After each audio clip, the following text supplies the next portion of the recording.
injury issues looking like they're not going to be too much of an impediment. Monroe and Mike Scott both available tonight. What I'm really concentrating on is the Raptors counter to the big change, which was Joel Embiid guarding Pascal Siakam in Game 2. It forced Siakam into more of his in-between game, which is not a strength right now for him. If he can't get all the way to the basket, then the mid-ranger, and he's a little bit aggressive with his floater, but it's not an amazing one yet. So that's going to be important. Also, before his ankle sprain, I thought that Philly got meaningfully better minutes from Greg Monroe than I expected. And those backup center minutes will be a huge deciding force in this series because Embiid has been dominant for a lot of this. And then the other big part for me in terms of the rotation coaching element is you and I have been talking for 2 games now about how Marc Gasol has done a much, much, much better job on Joel Embiid than Serge Ibaka. Brett Brown in Game 2 did not tie in those players' minutes. Or sorry, Nick Nurse did not tie those players' minutes together. And if Nick Nurse doesn't make sure that Mark's minutes match up with Joel's, I think that's a big problem for the Raptors. And I think it'll also help them offensively as well, because their other issue has been that they've really failed to take advantage of Philly's weaker bench units. In fact, Philly has won those minutes, which when you look at just the names of the players coming off the bench for both teams, you would not expect. I mean, Philly would kill to have Fred VanVleet or Serge Ibaka or even Norm Powell in theory in their rotation. So those guys got to play better, but I also think mixing it up and having Gasol on the second unit as a possible focal point in the post, give them a little bit more passing, a little bit more spacing, and then to have Ibaka out there, especially during the minutes from maybe when in the middle of the first, middle of the third, when Gasol is still in the game. They've been going pick and roll a lot with Embiid out of the game, and Ibaka is a better pick and roll defender than Marc Gasol is. So I think there's something to be said. Granted, that Raptors starting unit has been awesome, but I think there's something to be said for switching those up in addition to just, oh, we're going to guard Joel Embiid in the post. Yeah, I think both of those are important things to look for in this one. And Philadelphia, I mean, whether the it's Eric Koreen mentioned before the game that it was very few Raptors fans in the crowd. Will they get a benefit from that? I think they will, because remember, this is largely they're young, but they're not incredibly young, but they don't have a ton of playoff experience collectively. I mean, Embiid and Simmons. And last year, Redick has more as a member of various teams than, but Tobias Harris, like, he's been in the league a while, hasn't spent that much time in the playoffs. Yeah, this is his first time, certainly as a main player out of the first round. He had that one time in Detroit, and then I think that's it. Basically, that's the only time that really, since he's didn't get it in or any experience in Orlando, obviously. So yeah, here we go. We're gonna get started. Sixers wearing the home whites. I approve. It's nice to see home whites every now and again. Well, especially because a lot of teams have really nice white uniforms. Like, Yeah. You don't have to do all the other stuff. Yeah, Sixers are definitely pretty solid. And there's Kawhi Leonard, arguably been the best player in these playoffs so far. We'll see. Philly slowed him down early, held in only 3 shot attempts in the first quarter of Game 1. He got going after that. We'll see how he does in his matchup against Ben Simmons. And Ben Simmons, Brett Brown basically saying he's going to be playing 44 minutes a game for us from here on out. A little jostling from Danny Green and Jimmy Butler before the tip, but Embiid controls, and here we go. It just has the time. Do we want score and time? Yeah, let's see if we can get it all in there. Okay. Here's Harris, goes to Embiid. Embiid gets bodied by Gasol and loses it. 4-on-3 for the Raptors. Here's Lowry going at Butler, and no call is made. Here's Kawhi, stopped by Tobias Harris, and this is going to go down to Philly. Wow, that is quite the exchange there. You wouldn't expect Kawhi to get stopped by Tobias Harris underneath, so nothing still. Simmons, they set a flare screen for Harris, now look to swing it. Harris wants to get into the post against Danny Green. I don't see this as an advantage matchup, just a straight ISO. Harris nicely contested by Green, but it doesn't matter. Great shot by Tobias Harris, and Philly strikes first. Jimmy Butler wearing the pink shoes to really stake out his landing zone. He got a few of those fouls in game one. Here's Lowry to the foul line. Gasol unloads. Not there. That was a quick attempt. I think Gasol does need to take more shots. Embiid trying to post up early. That's a pretty decent position. Let's see if he's going to turn and face here. That's what he does. Gasol gets his hand in there for the foul. Gasol is always going to come down just about with that hand. He wants to go for the strip. He has great hands. Can't really get off the ground at this point in his career. And even if you have great hands, there is an inherent risk to making that sort of a play because refs can call the foul either way. Like, you know, if they're it's not always that they get the clean look and that it's a just situation. That one he hit him, so it was I mean that was as obvious as any foul of this series so far.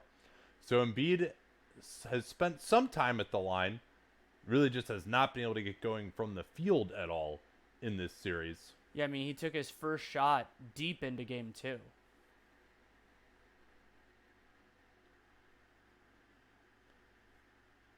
Embiid with a couple. Philly 4-0. Lowry calls out the play. I think they're going to run some horns here. He's holding up that horns look. Nope, that is not the case. Never mind. Gasol screening for Leonard into the lane. Leonard finding Gasol. I thought he could have taken the shot there, and instead Gasol travels. Gasol rolling to the rim, not really his strength at this point in his career. And I thought Kawhi had the opening at the foul line. Just that they're looking to get Gasol more involved, it seems like, on that side pick and roll. And Gasol was close to the basket, but didn't really have a line for a good shot there. Here's a drive by Simmons. Can't get it to go. He got a good look. And he's behind the play. Here's Kawhi. He's going to just pull up for a wide open three and drain it. Kawhi Leonard brings the Raptors within one early here. Redick, as they go to the handoff with the ball hits Embiid in the face. Leonard was hanging off of Simmons, so they tried to go to the handoff. Now Simmons into the lane. Simmons to getting some more pick and roll ball handler work, and that was lucky. This pass got deflected, but it went right back to him. Yeah, it was a good read by Kawhi, but it just couldn't corral it, so it became Philly points anyway. Yeah, so you see Jimmy Butler loading to Kawhi. He just patiently works in. Now it's Siakam. He's got Harris. Tries to go at him into the lane and can't score. Harris with a couple of nice contests early. Butler, he hasn't really gotten involved in the offense yet. They're going to try and get Harris off the switch. Lowry, a stout post defender, but Harris with an 8-inch height advantage on him. Goes into the lane. Good help comes from Leonard. He has to kick it out. Embiid goes for the jab step 3 and hits. And generally speaking, I think you're willing to concede that shot, even though I like making Joel Embiid a driver just because he has a loose handle.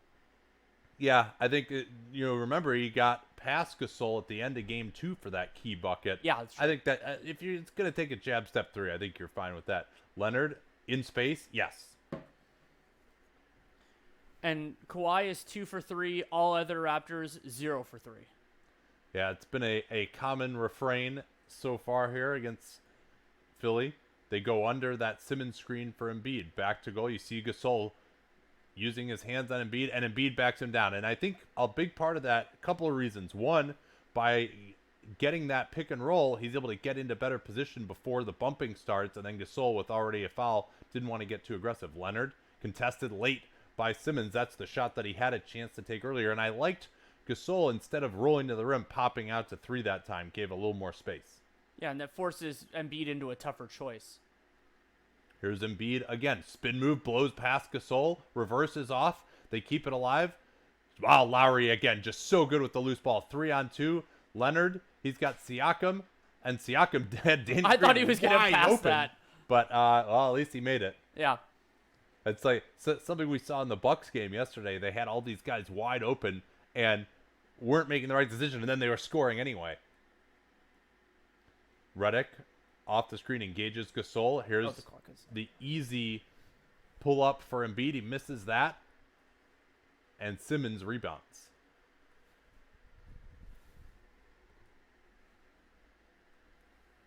So this is interesting here.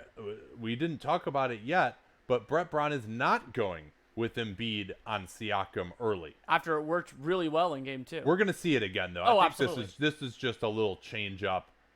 I don't know why you wouldn't go to it to start. I mean, that seems like it might be too cute as far as I'm concerned. Maybe the idea is, as here's Siakam now looking to push it again. Nice job by Simmons getting back. Leonard into the lane. Left hand, he's rejected by Embiid. Leonard wondering where the foul call is. Here's Butler going at Gasol along the baseline, picked up by Lowry. Leonard is still way back there. They're going to give up a wide open three here, and Kawhi didn't get back enough. I don't know. I don't think he was hurt. I think he was just complaining and felt sorry for himself and didn't get back. This has been a brutal start in terms of the pace. Leonard, he's got Gasol. Gasol steps in. Lowry, Siakam, great rotations from Philly. 10 on the clock still, though. Plenty of time. Siakam crossing over into the lane with the floater. Good defense by Harris. They're going to give him the block. Boy, that was a late call. Ooh, I mean, that's... Yeah, that's not a good call. No. I mean, Siakam initiated the contact. He basically jumped. Yeah. He tried to do a running layup through a person. That's not a defensive foul. no, YouTube is out there. Should be. Yeah, just check the tweets. I know Ben's already tweeted out because I retweeted it, so it's there. I think people get confused because it's from a different account. Is that maybe it? Oh, yeah. Maybe Ben hasn't tweeted it out yet. No, I think he did because I saw it. Here. Oh, yeah, okay.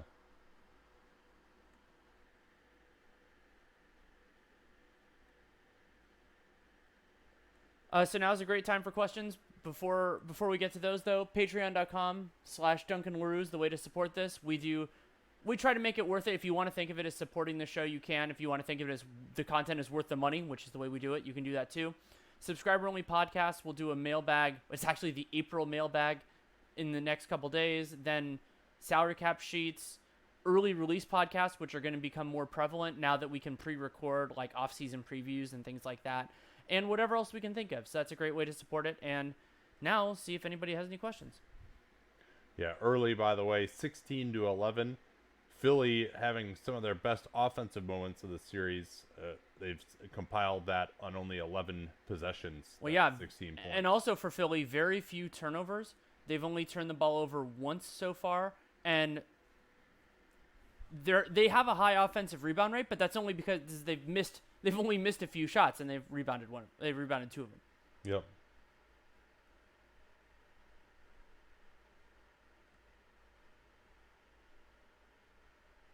What's the difference from the $7 one and the $4 one? The $4 one is just kind of, hey, we're going to support the show. The $7 one, you actually get all the goodies. Yeah, people had asked us, is there a way that just to support the show? That was why we created it, because people asked us for it. And we're like, sure, of course. Is Harden just bad in the playoffs, just about every year since being a Thunder has been a nightmare shooting percentage? No, I don't think so. It's just that you run into... I mean, I think fatigue is an issue in certain series, but also you run into teams that are much better suited to defend what you do. And so DeMar DeRozan, I mean, I think Harden is a meaningfully better player, both in the regular season and the playoffs than DeRozan, but it's a similar idea that the collection of talent in the playoffs, those 16 teams, are meaningfully different from the 14 that are not in. And so the having more perimeter defenders is an important part, oftentimes having better rim protectors, and every player has a harder life. But for Harden in particular, I think it's just the shift is more dramatic. And officiating, Zach Lowe talked about that in his piece, I believe that came out today. He talked about that, and I think that's an important factor too. If you thought about where Durant might end up on the all-time list of best forwards, as high as he is, I think it's more of an all-time thing, and it really is about longevity for him right now. But certainly, you'd say that he's right up there with, say, as far as how well he's played, he's right up there with Larry Bird at this point in time for just his overall performance, and he's probably going to have some pretty good longevity considering his size, and he's only ever had one injury issue. So we're back here, and Pascal Siakam will get a couple of controversial free throws here at the foul line. Greg Monroe is in, James Ennis is in. So this is the group now. Look for them to go with the pick and roll, and also we'll note that Marc Gasol still in the game. He's probably capable of playing more minutes than Embiid is, but I think this is the time. Greg Monroe had some nice moments as a pick and roll finisher in game 2.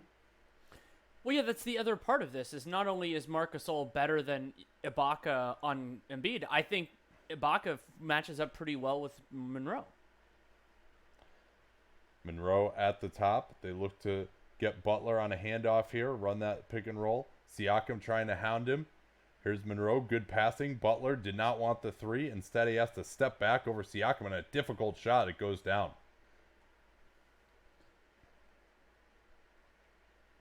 So these are the minutes where Toronto can really take advantage. Lowry's just going to pull a three off the dribble, not something he typically does these days. Harris looking to push it. He's got Ennis underneath. Butler closed down by Siakam. Monroe not looking to take that foul line jumper, but a good passer, and he finds Butler on the baseline nicely. Every single Raptor was within one step of the lane there, but still got a pretty clean enough look. Gasol looking to Leonard, denied nicely by Simmons.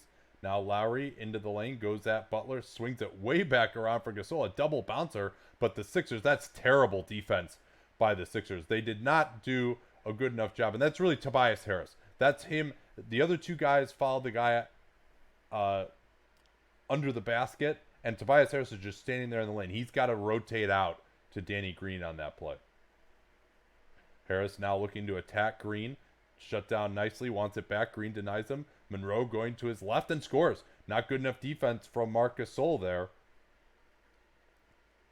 Green looking to attack. This isn't going to end well. Misses the layup. Lefty scoop layup, not his forte. Here's Harris with the three-pointer. Not there. He was a little off balance as he stepped into that one. Siakam looking to attack Ennis. Goes right into the lane. Steps around Monroe, and he's tripped. Yeah, and that was a good call. I could see the slide of the foot made it harder for Siakam to finish. That's a good call. Yeah, absolutely. And here's Siakam.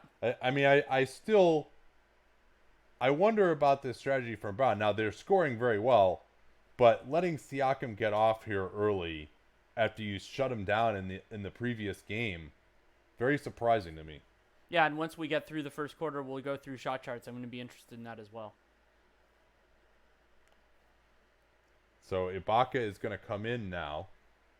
So they are changing up the rotation a little bit, but the real question will be, Embiid's going to come back in with about 3 minutes left in this quarter, and are they going to go back to Gasol at that point or not? And I believe the answer there is no. I think Gasol will come in at the start of the second.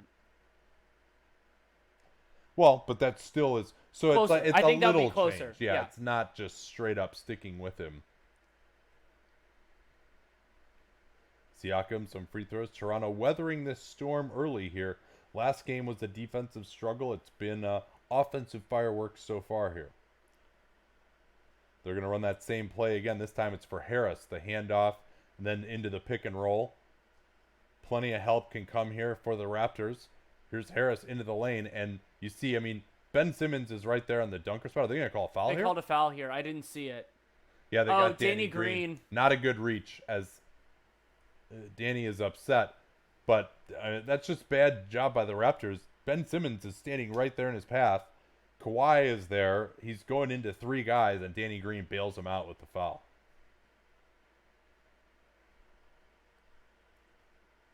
Both teams so far have taken only 3 3-pointers, and that's from 13 shots for Toronto and 15 shots for the Sixers. I think Toronto just needs to take more from beyond the arc, though, when they're making twos, it's a harder argument. So Mike Scott is going to try and see how that foot feels. We'll watch how he's moving. Had missed 3 straight games with a heel contusion and plantar fasciitis. Leonard engaging Scott, goes for the pull-up, not there. Siakam rebounds. Leonard into the mid-range. He'll take it over Scott again, and that time he hits. So they're sticking with conventional pick-and-roll defense with Scott there on Leonard rather than switching him on. I think that's probably the right call. Yeah, that'd be a tough matchup. Trying to get Harris in the post against Green. Again, I don't think this is a huge advantage matchup. There's help coming over from Ibaka. Corner, it's Ennis. He drives into someone else. Oh, nice pass. Sixers' interior passing has been good, but Simmons has missed a couple of layups. They push it ahead. Leonard, he's got Green on his right. Missed him. Still missing him. Now, finally, they close it out. That was not good vision there from Leonard. Green behind his back sets up the wide open Ibaka, who has not had the same mid-range touches early in the year. I think about halfway through the year he was like 59% for mid-range, and that is cooled. Ennis closed down by Leonard, not looking to attack him. Now here's the pick and roll with Harris. Goes at Ibaka. Tries to fake in the air. Ibaka stays right with him. There's the advantage that he has on Gasol that we talked about. Mike Scott with a tough fader. Not there. Greg Monroe keeps it alive. Seems like James Ennis is in the right place a whole lot on this team. Like just getting them, being in passing spots, grabbing opportunistic rebounds. Yeah, he goes to the offensive glass. He's been effective there. Here's the switch of Siakam. Harris has to go to the fadeaway, and they get a shot clock violation here. No, they don't. It's actually just a rebound for the Raptors. Drag screen from Ibaka. They force him over the screen. Ibaka into Monroe, and that's where Monroe is limited as a rim protector with someone getting ahead of steam. And I liked Ibaka's decision to actually roll to the rim. Did they just call something here? It's possible Lowry's just mad that maybe he thought a foul would be called, but I didn't hear anything else.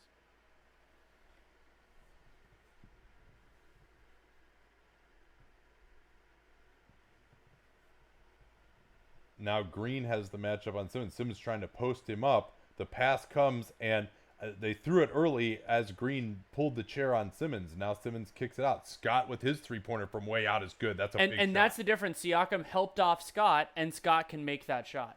Yeah, I thought Siakam was too slow rotating back after his initial help. So this is a timeout for Toronto. I assume we'll see Embiid back after this. And this is still a really low turnover game. 1 turnover for each team, Gasol and Embiid respectively. And I would say that works pretty significantly to Philadelphia's advantage because they have the much higher propensity for that, and it gives them more downside, especially because their transition defense is not the most consistent in the world. Are you a Flash fan? Just like the shirt? I do like the Flash. I haven't watched the show in a few years because it kind of went off the rails. But yeah, I like the Flash. I was more of an X-Men fan growing up, but Star Labs is still a cool shirt. Oh, delay game warning is what they're saying. Okay, that seems possible. Am I crazy, or was Mike Scott strangely insane on those post fades last year? Yeah, his mid-range shooting last year was ridiculous. It was. I remember we looked at this at some point during last year, and he was one of I think he was one of the most effective mid-range shooters in the whole league. I don't know if that continued. I'm looking it up now on Clean the Glass. Yeah, last year he was awesome. It's like 54% from mid-range or something ridiculous. How do you fix the rebounding for Toronto? I'm not sure there is a fix. And the Sixers are going to have the advantage. I think just taking advantage of when you do get the rebound and running is one. I think Marc Gasol could be a little bit more aggressive pursuing balls once he gets the initial box out. But, Ibaka is not a great defensive rebounder either.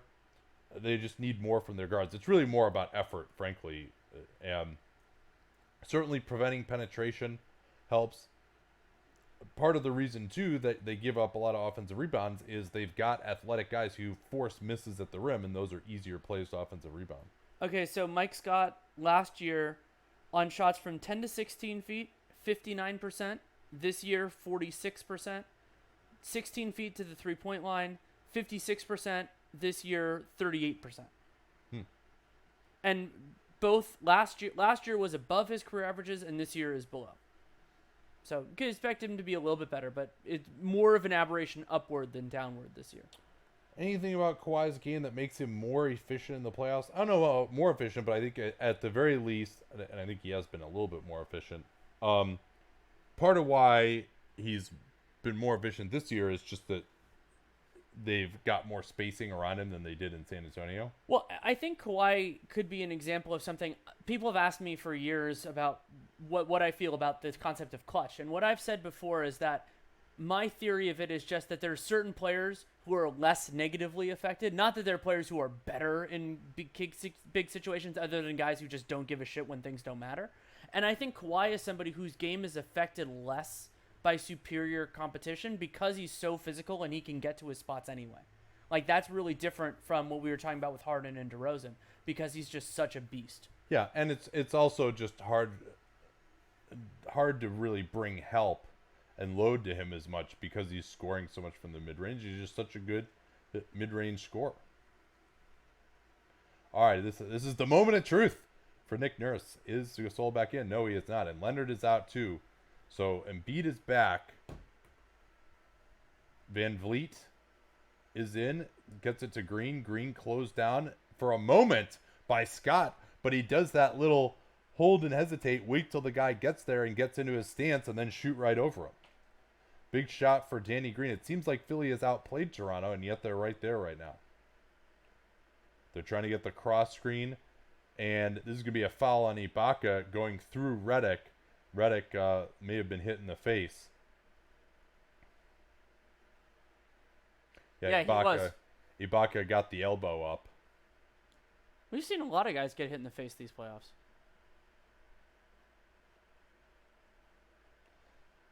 He might have. I don't know how much. I think he got him with the elbow after. Yeah. The shove. Oh, now we're gonna get an interminable video review. Time for a question. I wouldn't make that as a flagrant personally. I wouldn't either.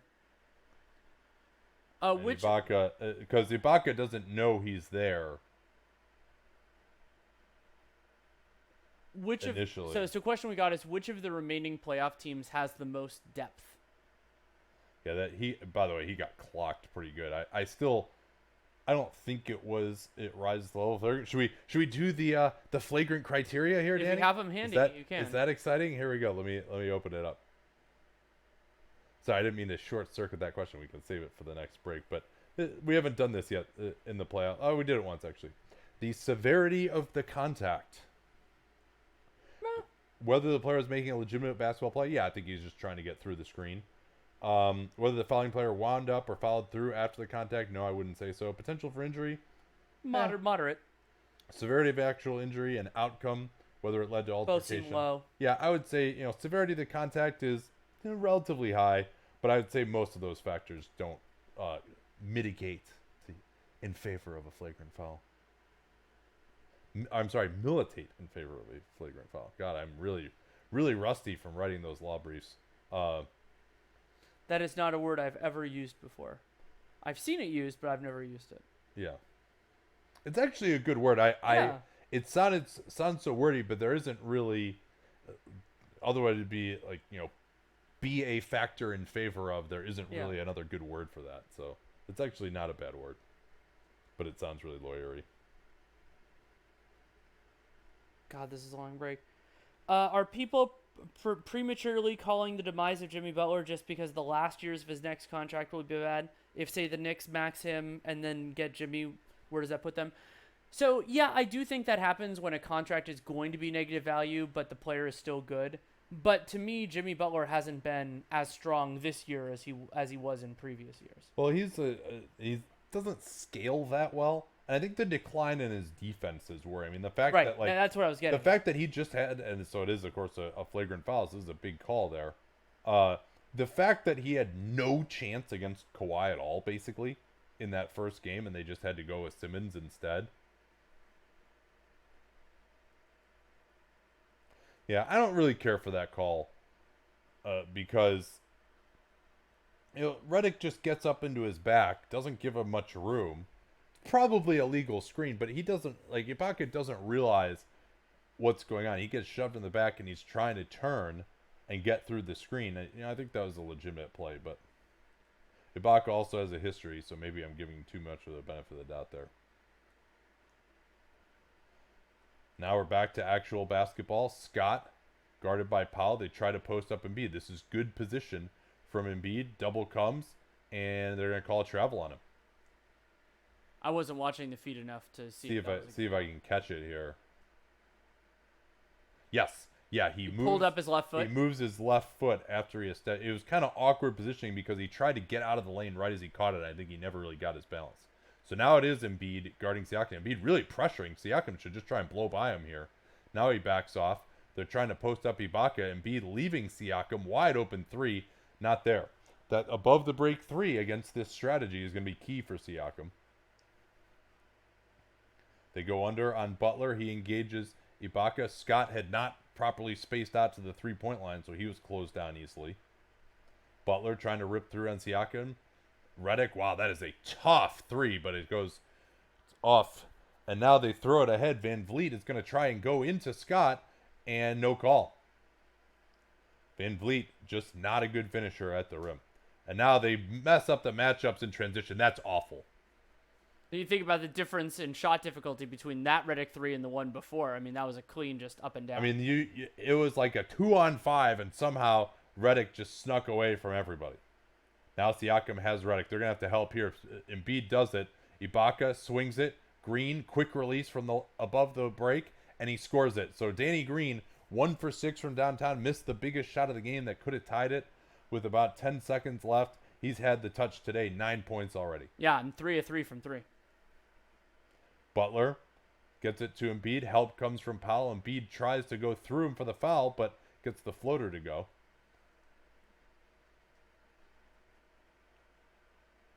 Embiid had Mike Scott wide open for a 3 on that play. So they're running the time down here with a 5-second differential or so. Embiid did get the 2 for 1. Siakam looking to attack Scott. Goes for the floater. Scott's going to get called for the foul. I'll need to see a replay, but to me there was less contact on that than there was on the Van Vliet drive. Not that I'm saying the Van Vliet drive was a foul. Yeah. Yeah, that's a foul. No, he leaned in more. Yeah, that's fine. Yeah, I mean, he did a good job of showing his hands, but he also just But then he's like, oh, I could just move into you. Yeah. Yeah, that's a foul. Yeah, so Siakam now has had a very nice first quarter on 8 points with another free throw coming here. Siakam has taken all of the Raptors' free throws so far. That's a little bit interesting. Yeah, only 4 Raptors have scored. Green with 9, Leonard with 9, Siakam on 8, and Ibaka has 2 points that layup over Monroe. Embiid, he's at 9 points, already his best offensive game of the series, basically. And balanced scoring throughout the rest of the roster. So here we go. Pick and roll, Butler and Embiid. Butler waiting a while to go. Goes into Ibaka, goes to the fadeaway, and it's short. I thought that he could have gone a little earlier on your premise that they're not going to go back the other way and score. I really think it's probably better to just go with like 8 or 7 in those situations. Yeah, I mean, the opportunity cost is the downside. Downside risk is a better phrase there. The downside risk is extremely low because the team just doesn't have enough time to do it, and you can't advance the ball with the timeout, and that's not a problem. Let's do some brief advanced stats. You have access to them, but we do not during the course of it. So, very offensive first quarter here. 136 for Philly, 126 offensive rating for the Toronto Raptors. Part of that is very low turnovers. 2 turnovers for the Sixers, only 1 for the Raptors. So that leads to more shots going up, but both teams have above average true shooting, 62, 61 respectively. And then Philly, 3 offensive rebounds on 11 missed field goals and 2 missed free throws. But maybe some of those free throws were the first of 2. And I'll take some questions until Nate gets back. Is Van Vliet an NBA playoff caliber player? Yeah, I think he is. I don't think he's a playoff caliber starter because he is not. I don't think he creates good shots for himself and teammates reliably enough. But no, I mean, if you need a guy to play 10 to 15 minutes at point guard, you could do a lot worse than Fred Van Vliet. And so I consider that a playoff caliber guy.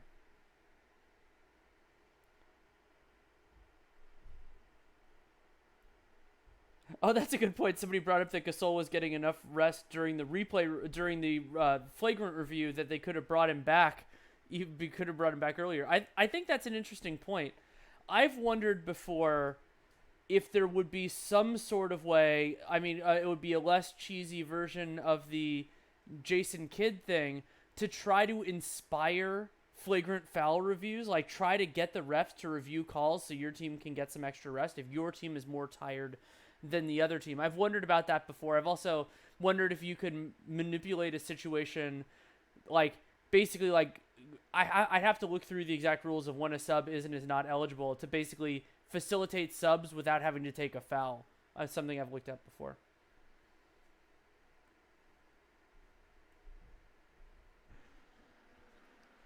Anything that would trigger a review would probably be a sub situation, and they won't let you sub. No, on those other are two things. different things. I was thinking, Oh, yeah? can you rebound? Can you sub off a goaltend? No, Okay. no, I don't believe so. Uh, do you think it's a good idea? I might be wrong about that. Actually. Yeah, I'm not Sorry. entirely sure. Yeah. Do you think it's a good idea to use Gasol more in the post and have guys cut off him? I think you could do it in the high post. I think my feeling is that would be a really good set to use when they have fewer creators on, and that would be an argument for having Gasol in, kind of tying his minutes to Embiid. If Gasol is on the floor when, let's say, Kawhi and Kyle Lowry are not, you can use that to generate some stuff and take a little heat off of Fred VanVleet, who has kind of a lot to do in some of those weird lineups that the Raptors throw out there. Which defenders have had the most success against Kawhi? Actually, KD is the one that I remember the most. The Game 4 in 2016 against OKC, when they were down 2-1, KD put up 40 in that game. He had a huge second half, and he guarded Kawhi, and Kawhi had like 1 point in the fourth quarter or something as they came back, and then eventually were able to take that series. All right, so here we go. Gasol is not back in yet. Siakam just goes to the mid-range pull-up over Embiid. Embiid just lets him shoot it. So that's gonna, and I fully suspect that with the great growth he's shown, Siakam can add that to his game, but obviously not something he's looked to do. Butler had Harris on the back door, missed him with good pressure on the passer. Embiid has to go to a tough fadeaway, tried to draw the foul on Ibaka, he didn't. So Ibaka's doing okay so far defensively against Embiid. There's a illegal screen from Lowry. Nice close down by Butler, though, to prevent the three. Now Lowry will take it over Harris, and he can't get it. God, guards can get away with absolute murder on screens. Harris trying to post up Lowry. He's forced way baseline, but that was a tough shot that he made around the backboard. Good look. Lowry trying to attack Embiid. Out to VanVleet. This he can do is take open threes, but he can't make that one. Another rebound for Embiid. Philly can, with a chance to get out to a substantial lead here. And again, Toronto's transition matching up has just cost them 5 points in this game. Like, they're back, but they just don't match up. Ibake's waiting for Embiid, but you got to pick up the ball at some point. And now Ibaka throws it away. Yeah, it was Ennis tipped. I believe Ennis tipped it, and then it went off Lowry, which is a nice play by James Ennis. Yeah, so it's Norm Powell and Lowry who screwed that up. Both of them were guarding Harris, and nobody had Butler. And it clearly was Powell because he's guarding Butler now in the half-court set. Here's Redick going to his left. Three is not there. Another tip. And with Ibaka getting way out on the floor to contest that Redick three, there was no one left to get the rebound. And Philly, this is when they have killed them all series. And looks like it's going to be a timeout. We'll see if Gasol comes back now, but I'm not going to say that having Gasol in there would have changed these last few minutes. Well, great box out by Ennis on Lowry, by the way. Great tip. Noted go guy James Ennis, who has the authority, and he went. And he's done a nice job of being opportunistic in this series, and I wonder how it would have worked out with him and the Rockets. We actually got asked that recently about, I think it was during the last Sixers game we did, about whether he would have been, I mean, he'd largely kind of fallen out of favor there, but I like his activity level, and I like that his effort on defense, so I think he could have helped them. Bontemps says that Kawhi and Gasol are going to come back in after that 6-0 run.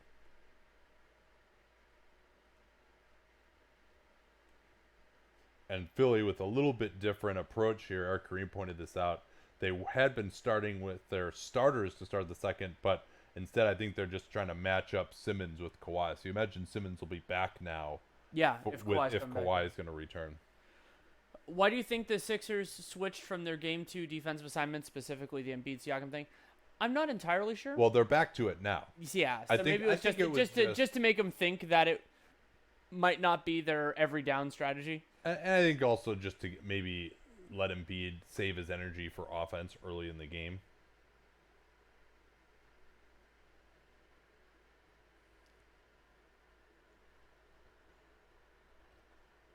Yeah, so Toronto's bench, again, getting worked here.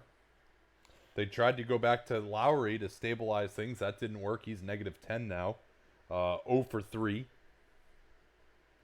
Oh, but so somebody asked, we had been asked previously about what is the deepest team remaining in the playoffs. Well, who are the options? Well, so if we're counting Marcus Smart as theoretically being available, the Celtics are in that conversation. Celtics. I mean, we thought it was the Raptors, and apparently not. Yeah, I mean, their guys, and they're missing Anunoby as well, which, although not that he played that well this year, but I think they could be using him here with some athleticism, especially. Not Golden State, not Houston, not the Sixers. not Portland. So I think it comes down to Milwaukee and Boston, probably.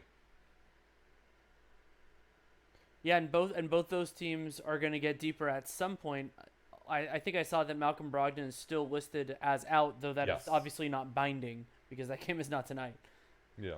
But, yeah, I mean, I would say those are the top two. And it is a disappointment that Toronto's not in that mix.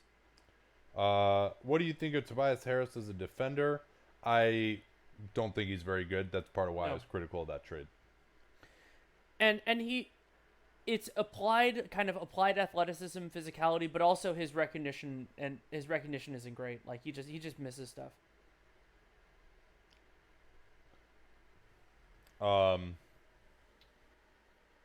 What is Ben's Twitter? Ben_Dull, is that right? Yes, BEN_DULL. Sorry, I'm used to, for my show, I always spell out Twitter accounts, so. Oh yeah, he was gonna. We're back. Oh, that's great. Kendrick Perkins is tweeting about how Serge Ibaka is sucking on defense. I'm like, that's not the Serge Ibaka I know. That's fantastic. Here's Lowry under the rim. Oh, he faked out Butler, but then lost the dribble for a second. Gasol thought he had the corner three and missed it. Got to keep shooting that. Yeah, and Gasol's his heels were behind the lot, were out of bounds, but they didn't touch down, so it's fine. Butler, they go under on him and just switch this. Now Simmons trying to post up. Great size from Simmons. Help comes over from Gasol. Good block. Embiid recovers. That's going to be a second on Gasol.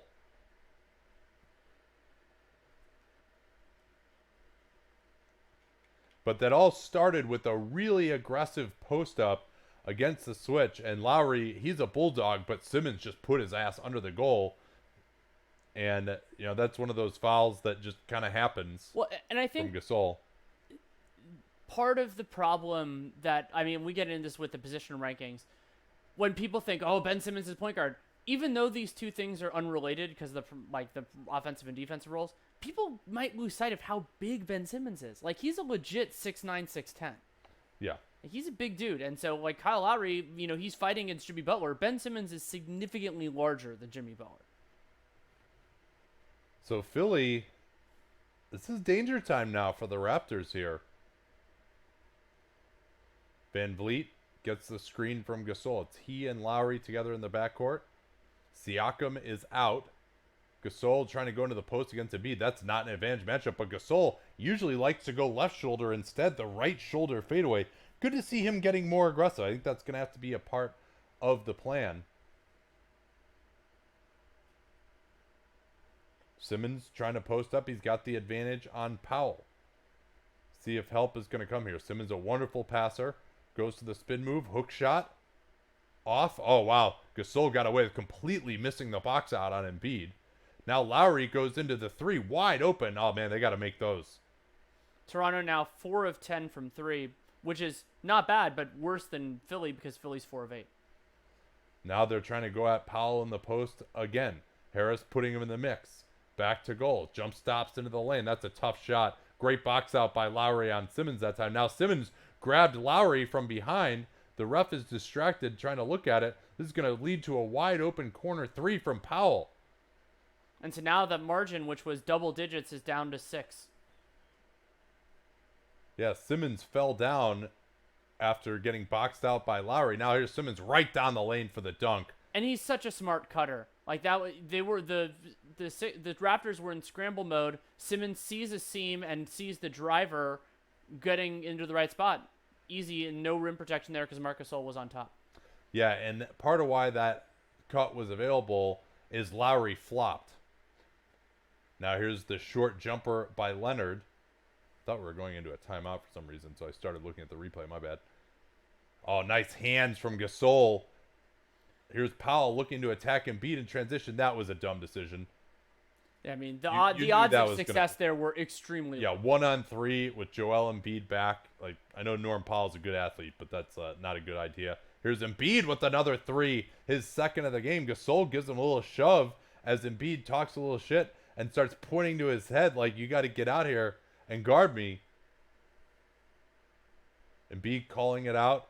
They get it to Gasol. Here's the swing Van Vliet. Raptors got nothing going on here. Van Vliet takes a good contest from Harris over Yeah, the and see screen. that was a good job. Like Harris was able to use his length to contest the shot despite not being all the way there. Redick on the drive into the lane. Van Vliet, great hands, takes it away. Now they got a 4-on-3. Van Vliet, Gasol, Powell on the drive. Oh, almost threw it away. Now Gasol has the matchup against Simmons. Backs in, close to a 3-second, and they're going to give the foul on Embiid. So Van Vliet did something on that play that I absolutely love, which is if the guy who's driving is not a particularly adept finisher, play the pass. Because like you can look like it, and then you moving down your hands is a pretty easy thing to do late, and he just completely ripped up JJ Redick there. And that is not a good call on Embiid. He got a pretty good. Oh no! He got him with in his the right head. hand. Yeah, he clocked him in the head with the right arm. And it is always amusing to me when somebody does that and they're like, but I got the ball. It's like, yeah, but you drilled him in the head. I mean, I understand why they're doing it because they're trying to get better calls in the future. And I'm just trying to see if my box score gave that foul incorrectly to somebody else or if they actually gave it to someone else. No, they gave that foul to Ben Simmons. That's interesting. And See much that's contact from him. Simmons' first foul. This is a really low foul game, 4 total for each team. So that means every single foul in this game has been a shooting foul. Siakam still on the bench. Or technicals. The flagrant. Harris swings it to Ennis. Now they're going to post up Monroe against Gasol. Wants to get to that left hand. Does, and it squirts out. Lowry looking to push it. Tries to go into Ennis. That's me a foul on Ennis. I like Ennis was relatively stationary. We'll have to see the baseline view if they show it.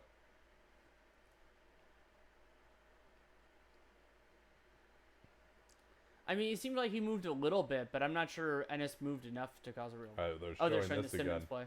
Ooh, yeah, that should be a flagrant on Ben Simmons.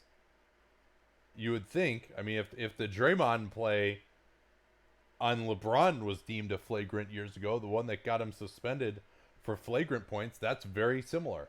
Very similar. And Simmons was already unhappy because he jumped in the air, probably felt like Lowry bridged him a little bit. So that's something to watch for. I don't think that's going to be suspension worthy, but it could be one of those retroactive flagrant twos if the league looks at it after the game. Lowry does seem to have recovered, however. Someone wants to let us know what Steve Javi is saying about it. Offensive rebound of the Raptors. Leonard sets up Van Vliet. They really need a role player to hit a three, and they just can't do it. Yeah, I'm going to pull up Van Vliet's shooting in this series.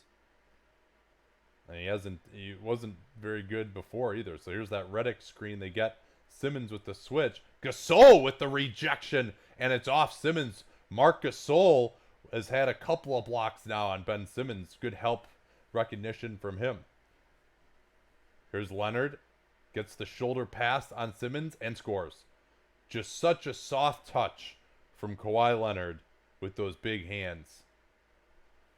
By the way, anytime someone says a guy can't shoot free throws because his hands are too big, Kawhi Leonard is a good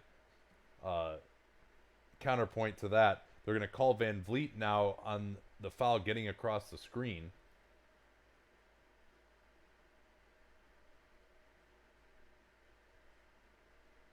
That looked like Simmons might have been moving late to me. Like one of those where the guy, the defender is actually kind of wronged because the other guy leans into him. But I need to see it again. Simmons looks to attack this. They switch this Spain pick and roll. Great rotation from Kawhi, but then he lets Ennis drive, and Ennis is going to get to the foul line here as Lowry came across early. I thought Kawhi, it was a really smart rotation from him. The Raptors played the Spain pick and roll perfectly, and then Kawhi just not a very disciplined closeout on Ennis, who is not a great shooter. So Van Vliet is 1 for 8 from the field in the series. He still has not made a 3. He's 0 for 5 from 3. And then he shot 25% from 3 and 36% overall in their first round series. So yeah, he's had a bad playoffs.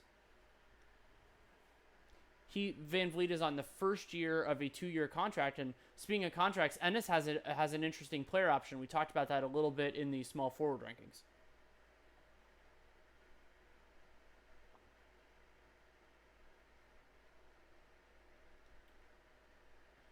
Leonard pops out. High screen roll with Gasol. Good job by Simmons not letting him turn the corner. Now he's going to snake it, engage Monroe, and he got the switch. This is what Kawhi wants, but we're late clock here now. Butler loading over to him to the strong side. Leonard on the drive. Right down the lane with the left hand. Well, and I think Butler should have challenged Kawhi to make that pass. Yeah, that was not. It was really the back line guys with 0 on the shot clock, basically, who have to step up better than that. Simmons in particular. Here's Harris as Green just lost him. And Harris with nice movement to get the 3. Now they throw it ahead to Green. He almost stepped out of bounds, and he did. No, they're going to call the foul instead. I think just as a stop to him because he almost fell out of bounds. They felt like they had to call the foul. And that's Ennis' 3rd foul. We'll have to see. Yeah, I mean, that's one where you just leave him. I mean, that is... Yeah, he's a bench player. But by the way, that dunk, I mean, jumping off your left foot and dunking it with the left hand, that's just so sick. 18 on the clock now. Ennis is going to get replaced by Mike Scott. Ennis has been awesome. And Kawhi is not the greatest leaper, actually. He's just got elite length. Lowry, they'll just switch that screen. Now it's a screen from Ibaka. Spain action. They got Leonard wide open up top. Siakam doesn't pass it to him either. And another play where they miss the obvious pass, but they score anyway. Yeah, they ran that Spain action out of the sideline, out of bounds. Worked perfectly. Kawhi was wide open, and they just never passed it to him. Now Butler guarded by Lowry in the post. Help comes over from Ibaka. Lowry falls down. He's going to get the call. And that was Butler trying to kind of use his shoulder to clear space. So that was flop city though. Like it was flop city. Watch Lowry's knees. He's going to buckle at the knees on this. See that? Like that's not a foul. That's a play on. I agree with you. It's a play on. But it's still like initiating that contact. It opens you up for the foul. Oh, Monroe, good hands. You don't see Kawhi get stripped very often. Here's the alley-oop. Butler puts it on Green's head. Great pass from Simmons. Danny Green, an elite transition defender, could not get it done on that 2-on-1. Philly with the 10-point lead. Kawhi going at Monroe again. Good help comes from Butler, and Kawhi Leonard is unfazed.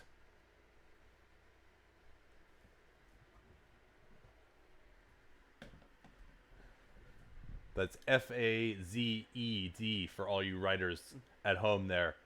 Here's Lowry off the steal, and he finishes it nicely. He just took it right away from Harris, and that's a key stretch as Toronto back within 6. They're hanging around well enough. They haven't let Philly push it beyond 10 at any point yet. And so far, Philadelphia +9 when Joel Embiid is in the game, outscored by 3 when he sits.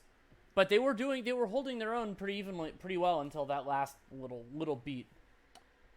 Raptors only have 8 assists on 17 field goals. Kawhi has had a lot of unassisted buckets. He's 7 of 11, 15 points, 2 assists. Green is 3 of 4 with 9 points. Siakam has been solid as well. He hasn't played that many minutes so far. He's going to come back in, you would think, at this point. I'm sure we'll see him beat again now, leading with 14 points. Harris has 11. This is his first efficient game of the series so far. And Philly shooting the lights out from 3 at 6 out of 10 at the moment. They don't get a ton up, but the guys who take them are pretty good. Embiid, 2 of 2, though, is the outlier there.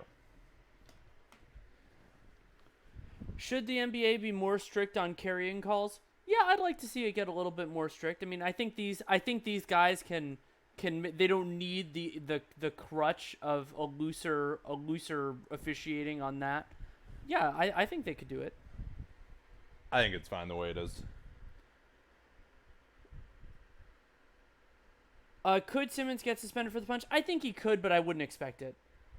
I think you run into this problem where there should be some discipline, but losing a game is too much. And so once a game is over, you lose that middle ground of like giving them a flagrant point or a technical or something like that. And that is, I mean, you could do it retroactively, but the impact isn't the same. Yeah, well, and it'll add up, and you're suspended on 4 flagrant points. So you get 2. He gets another flagrant 2, and he's suspended for a game. What's the full list of players you'd take in a playoff series over Kawhi right now? That's tough. I mean, the Orlando series, that's against Orlando. At this very moment, and I think KD, I like it better than Harden. Curry is looking injured right now. I think it might just be KD for me. Could be. Yeah. I mean, LeBron, it's tough to say at this point. Certainly what he did last year was pretty awesome, though. So, I mean, if he could repeat that, that would be one. But no, I mean, he's been either the best or second best player in these playoffs. So, and I don't think between he and KD, there's really nobody else who's been close. Lillard has been awesome, but he just doesn't have the same resume as Kawhi overall, or the same two-way ability. What would be the most exciting remaining finals matchup? Exciting meaning, I guess, would mean partially close. So then, I'm gonna go.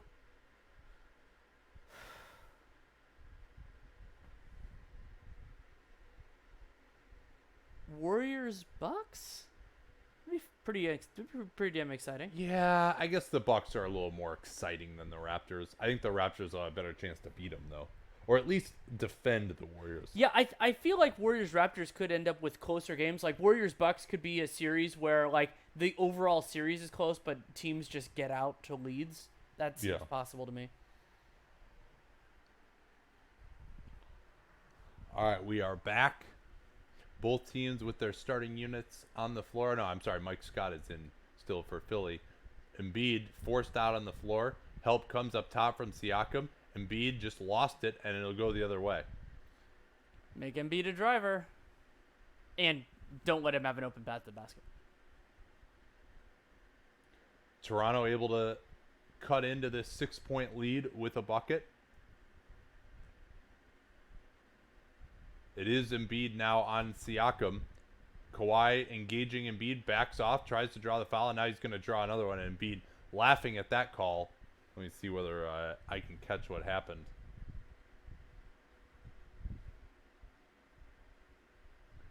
Yeah, I mean, that was one of those ones where he was, like, lightly fouling him so many times in a row that the ref just got sick of it. Yeah. That happens more. There's a legal screenplay. Yeah, Simmons goes down. And I think we missed this one because they were busy showing a graphic. We're going to try to watch the replay. Yeah, we did. So they're going to say Kawhi hit him in the face? And it looks like he did. And that's, that's another flop, though. I mean, again, when the guy, like, buckles his knees, like, it wasn't like he got knocked backwards by it. It was like, I got hit in the face, I'm going to now fall down. I mean, it's a foul, but it wasn't that bad. Embiid at the elbow, looks to hand off to Redick.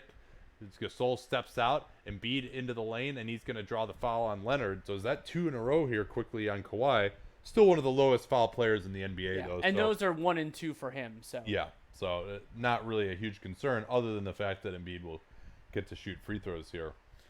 And Embiid, these will be his 5th and 6th free throws of the game. That will tie him with Siakam for the most. Still, Siakam is the only Raptor with more than 2 shots at the line this game. And Embiid is the only Sixer with that because Harris, Ennis, JJ Redick all have 2. Yeah, so that's that deadly Embiid Redick handoff play, and Gasol really felt like he had to step out hard on that, and that enabled that pocket pass for Embiid to go into the help and draw the foul. And I'm really happy this group of dominant bigs are much better free throw shooters than some of their brothers in the past. Here's Kawhi, floats up the left hand. He wanted the foul. It looked like Embiid had a hand down there, and Kawhi tried to go through it. Simmons, and he's going to lay this in. Once again, terrible transition defense by the Raptors, and Kawhi has had a couple of times. And he complained about that call, yeah. too. He turned to look at the ref. Yeah, it's had a couple of times like that now. Siakam pick and roll with Lowry. Siakam, nice play. And that's the mobility of Siakam to get behind Embiid. As when you're playing pick and roll defense, you don't want to let the guy behind you. Redick drops it, going to his right. He's so good at that floating shot going to his right. Now Leonard will pull up for his three-pointer. That's off. Butler rebounds. Oh, he wanted to call. Whoever that ref was wanted to call the foul. He's like, nah, I think we've called too many fouls. I'm going to stop doing that. And there's no advantage gained on that contact. Good no call. Here's Harris posting up on Lowry. Goes to the fadeaway. Lowry gets into his legs nicely. Nice tip. Right out to Embiid. Swings it to Butler. Butler loads up and scores. Another three-pointer. Philly just shooting lights out from downtown. And they now lead by 14 after Toronto pulled within 6. And depending on if my box score is updated or not, 8 of 12 from 3 for the 76ers. Yeah, 10-2 run.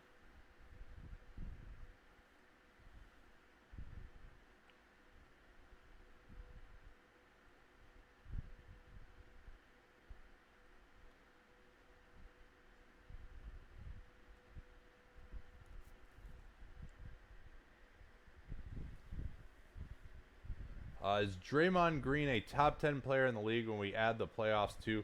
No, I don't think so. Just the last 2 regular seasons, he hasn't had enough impact. Right, and think about how his limitations would work if he was on a team with less dynamic offensive players. Yeah, that's a great point. He is more valuable to the Warriors than he would be on anybody else because his strengths can be accentuated and his weaknesses don't really matter. Yeah. He is the best defensive player in the playoffs. Absolutely. And I think it's not even really close. Yeah, and a big reason why is versatility. I mean, because he doesn't take as much off of the table as some of the other traditional bigs, and he moves his feet so much better. I mean, we talked a little bit in, I think that was game 2 for the pod, about how the difference between how Draymond is able to defend the Harden Capella stuff and how Rudy Gobert could. Gobert deserving defensive player of the year, but just not the same player. What are your guys' preferred sites for stats? Here you mentioned cleaning the glass a lot. It really depends on what you're looking for. The reason I really like cleaning the glass is because their filter of garbage time is really useful for a lot of team-based stuff because it just takes out data that can bias the sample. So I really do like that, but I go all over.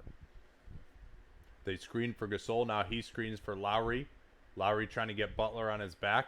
No real advantage gain. Embiid switching out on Lowry. Late clock. Oh, and he's going to draw the foul. Not a good foul from Joel with 2 on the shot clock. When also putting his arms out instead of putting his arms up. Oh, yeah. Is another problem. Like, you didn't need to put his arms out. Yep, that's a clear foul. And it's going to be a shooting. Well, no, that should not be a shooting foul. You're right. Yeah, he makes contact beforehand. They are in the bonus. We'll see whether it's a 3-shot foul or not. That one was very close, though. Yeah. But really just a dumb play as Lowry gets the free throw. 3-shot fouls, more valuable than a Giannis dunk. A Giannis uncontested dunk.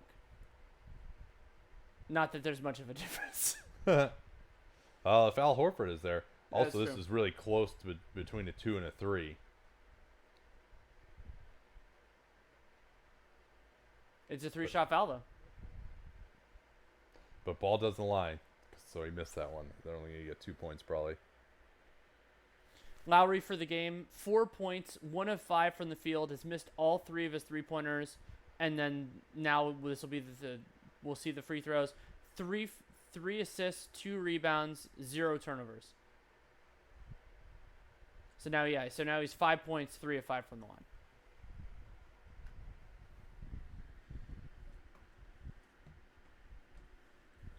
Siakam trying to force Butler left. He gets the right hand, but no advantage gained on the screen.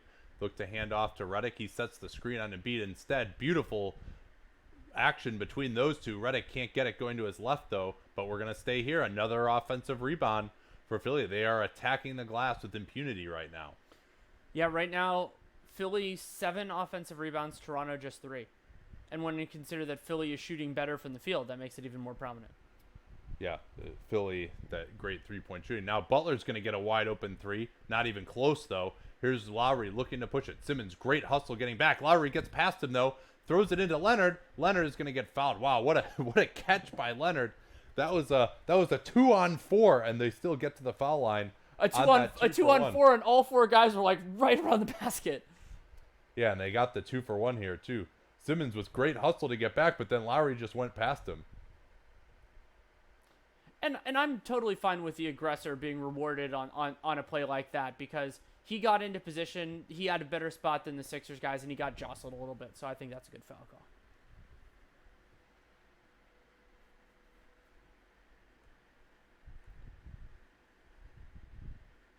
So Philly presumably is going to try and push it up themselves. I don't think they really have time for the 2-for-1, though. No, I don't think so. I mean, if you can roll it all the way down and then just... Yeah, they're not even going for it. Yeah. They try to do the cross screen. Redick for Embiid. Oh, they're going to get Gasol with a hold. Oof, I don't know about that. Danny Green was all over that with the steal. That'll be 3 on Gasol. I think Watch it'll be as 2 they on cross Gasol. screen here. Yeah, I mean that's pretty tough. But yeah, he does shove him in the head. Yeah, there, and he's ultimately. leaning on him. Yeah, it's tough because Redick is setting some very, very nasty screens. And again, it's just so hard to see in there whether what's illegal and what isn't. But so Gasol is trying to get through that screen, and then Embiid stops right away there to try and seal him, which is a smart move. And so, yeah, I mean, it got hit in the head, so it's probably got to be a foul, but it's very difficult to avoid that. So now the last possession of the quarter forthcoming. And again, Toronto should go earlier than they probably will. Yeah, about a 2-second differential. I think they're going to try and involve Redick here in the screening action, which they haven't done at all. No, instead it's going to be Embiid. Kawhi into the lane, tried to yoke it on Embiid, went pretty early, and they're going to be another foul here. Siakam lost it. Is he going to shoot free throws? I think he is. Kawhi got very aggressive with the left-handed dunk attempt. Didn't really have much of a chance. And then Simmons, yeah, he's going to get called for going across the arm of Siakam. Yeah, he hit him. That's a good call. Yeah, he thought it was clean. 4.2 left as Siakam, I was going to say toes the line, but he's actually about a foot behind it and missed the free throw. Toronto's missed free throws have not done them any favors either here. Now 11 of 16 from the line compared to 12 of 14 for Philly. Yeah, I mean, it's ridiculous, but the question of, like, can Toronto overcome Philadelphia's shooting is a key part of this first half. Yeah, I mean, that's really been the difference. 62% three-point shooting for Philly. On two-pointers, they're only 45%.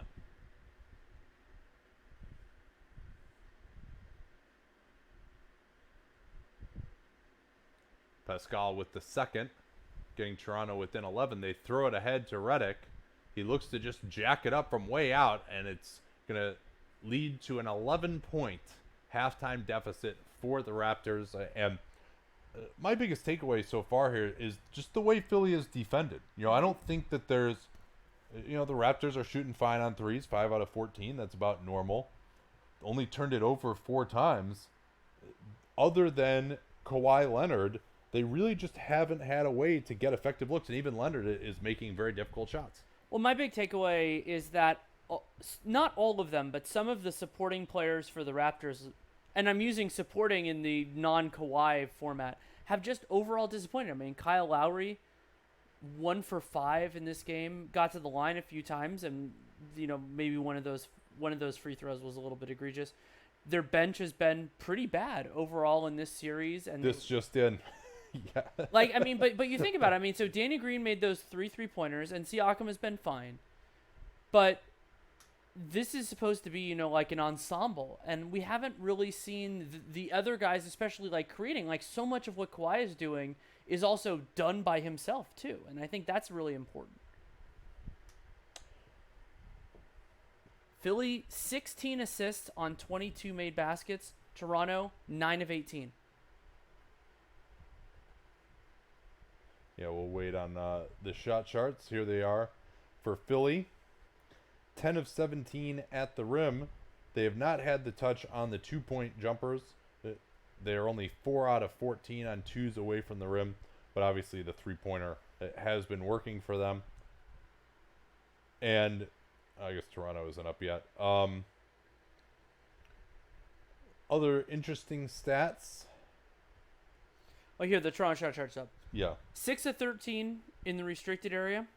So that's lower. That's lower than you'd like, I would say, in terms of attempts and makes. 4 of 7 floater range, 3 of 7 mid range. They've only taken 2 corner threes and split those. And then Toronto, overall, though, 5 of 14 on 3-pointers.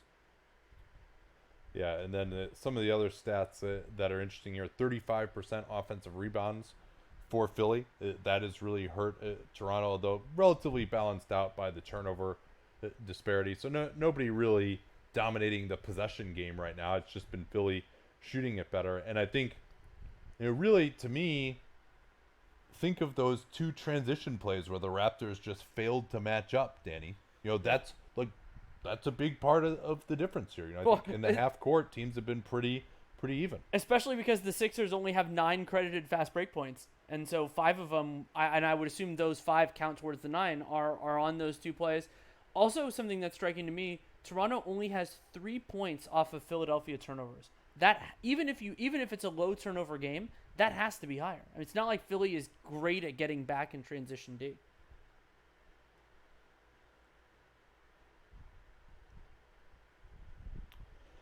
Would you be surprised if the Sixers won this series? Well, I mean, they're favored in this game. To me, the biggest concern is just the Raptors' inability to score right now.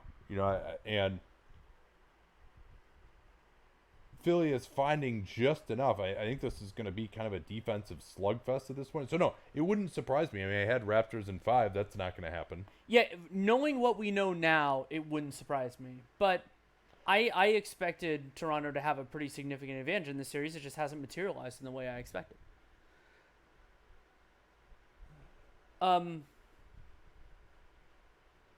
What is Toronto's plan if Kawhi leaves? Due to their other obligations, and that I'm kind of assuming Marc Gasol opts in, it's a lot of money to turn down. It would be very hard for them to pivot and stay competitive in the immediate. And the real challenge for Toronto, to me, comes from having so many players that are like high-profile players that are expiring in 2020. So to me, if Masai wanted my opinion, what they would be looking for is, I don't know if you want to necessarily go with a full teardown, but I think you'd probably end up getting pretty close because they don't really have a real young talent base right now. I don't think McCaw is going to be like a long-term starter or Malcolm Miller or any of those type of guys. So maybe you just you sell off some guys if they have an asset, because I don't think like Kyle Lowry and Serge Ibaka are taking huge pay cuts to stay in Toronto. That's my instinct. Can you define shooting possession? Well, it's basically just shots plus the number of possessions that you end with free throws. So if you get an and one, that doesn't add to your shooting possession. If you get a flagrant foul, that doesn't add to your shooting possessions because you get the ball right back. If you shoot a technical, that doesn't add to your shooting possessions. Sometimes we just have to estimate it from the box score, but basically, generally a shooting possession is like two free throws equals a shooting possession. And the basic thought behind it is that sometimes saying points and shots it leads to these misstatements or leads to like a mistaken interpretation of efficiency. Like if a guy has 21 points on 14 shots, you're like, oh my god, he made everything, but maybe he got to the free throw line a bunch of times. So that's why shooting possessions is better. Wow, per Ben, there was only one pick and roll involving Redick, and it was in the late first. They switched him out against Siakam, and Green hit a backside three. Yeah, Ben, if you want to tweet that out, yeah, they should probably do that more, maybe. Yeah. I mean, because like they're not getting good looks. It's really it's a concern, and they're really not getting good looks when Embiid is in the game. Yeah, that's for sure. Thoughts on Nick Nurse as a playoff coach? We're still learning a lot. I mean, I'm a little bit concerned that despite it being relatively clear that Gasol has done a better job on Embiid than Ibaka has, that they haven't tied their minutes more explicitly. I do like the job that he did in the regular season, so I kind of give a little bit of deference there, but it's gonna take some time. But I haven't been as thrilled as I hoped I would be. Players who aren't being used well enough in playoff game plans. Well, Miles Turner is the first one that comes to mind. I know they've been eliminated. I thought there was a time, but the Nuggets adjusted where they weren't using Jamal Murray on the ball enough in pick and roll. I thought they were getting a little bit too DHO happy. I think Brooklyn could use their guards differently, but that's not really within their offense. That's more just playing time. Let's see. I mean, anyone on Golden State that comes to mind for you? I mean, I still would like to see Kevin Durant have the ball in his hand. Like, do a little bit more of the Marcus Thompson calls this Novocaine, but going more to the like Curry Durant type of 2-man game or single man created instead of the beautiful game stuff. I think that could help. Yeah, I'm really not that many guys coming to mind. I mean, I think most of these teams are pretty optimized. I think Portland's done a nice job with their personnel. I thought Milwaukee didn't do a great job in game 1, but that they adjusted it in game 2 to do more to get Bledsoe going. For example, they tried to get a couple of Lopez post-ups that didn't really work, but they tried it at least. That's an interesting one. I've thought about doing a podcast on this point, not with Nate, with somebody else, for Real Jam Radio. Of where do you guys want Kawhi to sign in the offseason? I think probably the Raptors.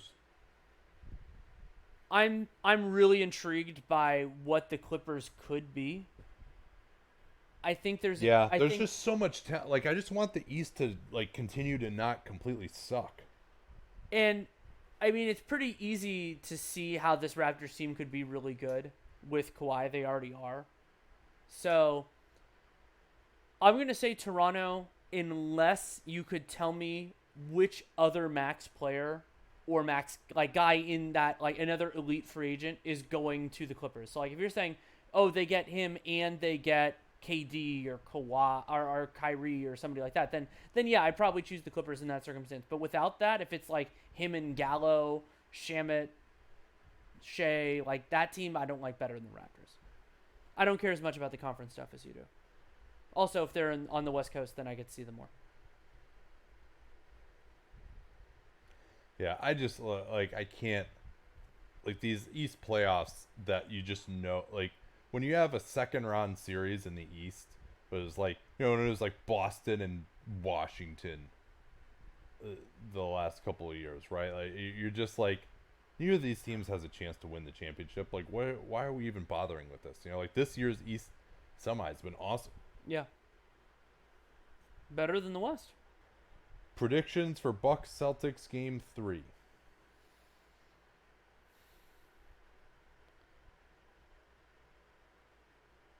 I mean, Boston missed. The pendulum swung too far the other way in terms of their non-paint twos. I thought they missed more of those shots than I expected.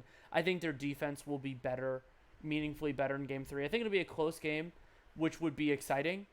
And who wins it if it's close? I'm gonna go with the Celtics win. I'm not super confident in it, but I think that's what's gonna happen. You plan on getting a copy of Sprawl Ball? They already sent me one. So yes. Does the East have more legit title contenders this year than the West? Yeah, I would say they do. I mean, the West really it's max 2. And to me, if we're including Houston in that mix, then I would say Boston is as well. Like, so then that makes it at least 3. I would say Philly's kind of in a tier below. So yeah, I'd say it's 3 and 2, or 2 and 1, depending on how firm we want to draw the lines. So catch up on just a few more of the stats. Embiid, 8 for 8 from the foul line in the first half, 18 points. He was plus 14. Butler, a quiet half in theory, but 11 points and 5 assists on 5 of 8. That's exactly what they need from him. Harris with 11 points on 4 of 8, an efficient half for him as well.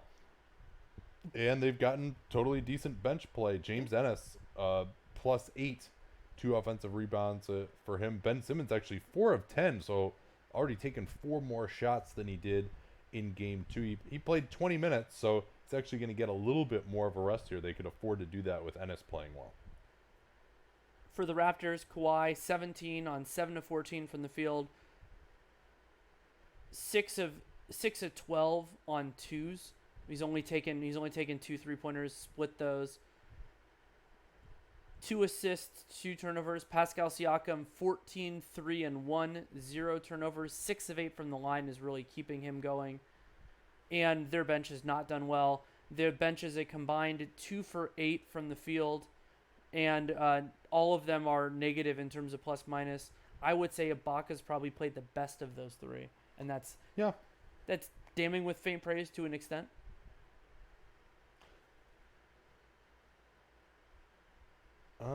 Is the regular season Kawhi rest model likely to be adopted by other teams and players? Well, there's only probably 6 or 7 teams that can do that because they're just so secure of their place.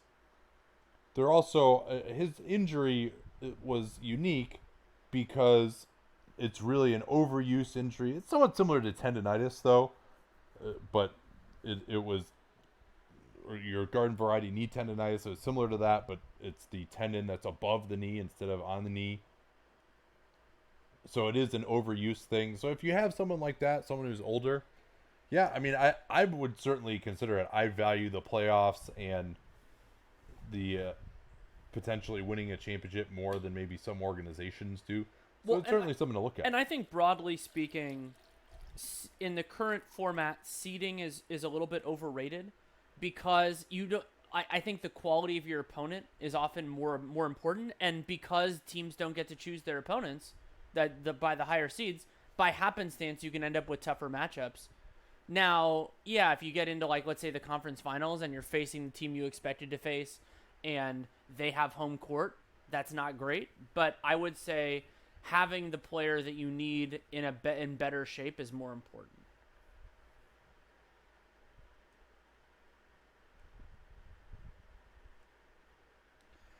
Do you think Kanter has helped his reputation in the playoffs and secured a better contract? Yeah, I do think he's helped it. He's been better defensively than I expected, and I think there are probably people who are overrating. Like, for example, in Game 1, I'm sure there were, because he had 24 points in Game 1, but Jokic was just beasting on him. So going Jokic only had 12 more points than he did. That's not as extreme as some might say. But no, I think he's been better functionally defensively. The problem for Kanter, and we haven't done the center free agent rankings yet, but this is going to be a point that I talk about a lot on that podcast, is if you're convinced that a player is not a starter, paying a big significantly more than the minimum is probably a bad idea, because the supply is so large and the value difference between any one of them is relatively small. Now, if a guy can start or will start, clearly a different conversation, and those guys should get paid, and then above, let's say the 13th best center, then it's even more valuable, especially if they can stay on the floor. But, the marginal difference between Enes Kanter and Greg Monroe, just because I'm thinking about him because he's in this game, I don't know that I would pay significantly for that, especially when you consider that unless you just happen to have the right amount of cap space, the opportunity cost of paying a guy more than the minimum can be pretty extreme. You know, like if you have to then dip into your mid-level or dip into the biannual or something like that, when you could use that to add a better wing, I think that's a largely a negative value proposition.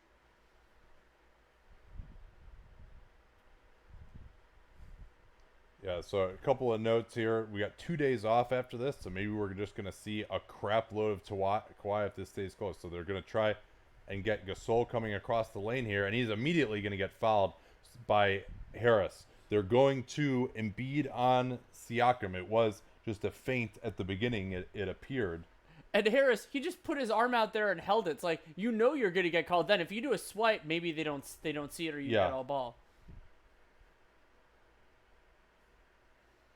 I am not the biggest fan of Tobias Harris's defense.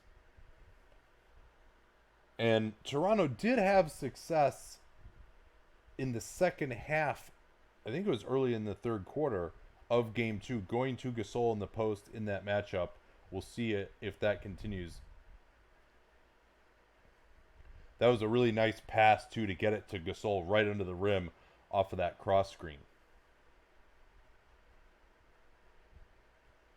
Butler and Embiid pick and roll. Embiid slips it into the lane. Good help from Kawhi. He lost it. And then Kawhi blocks Simmons. What a play. He stopped Embiid and then recovered to block Simmons.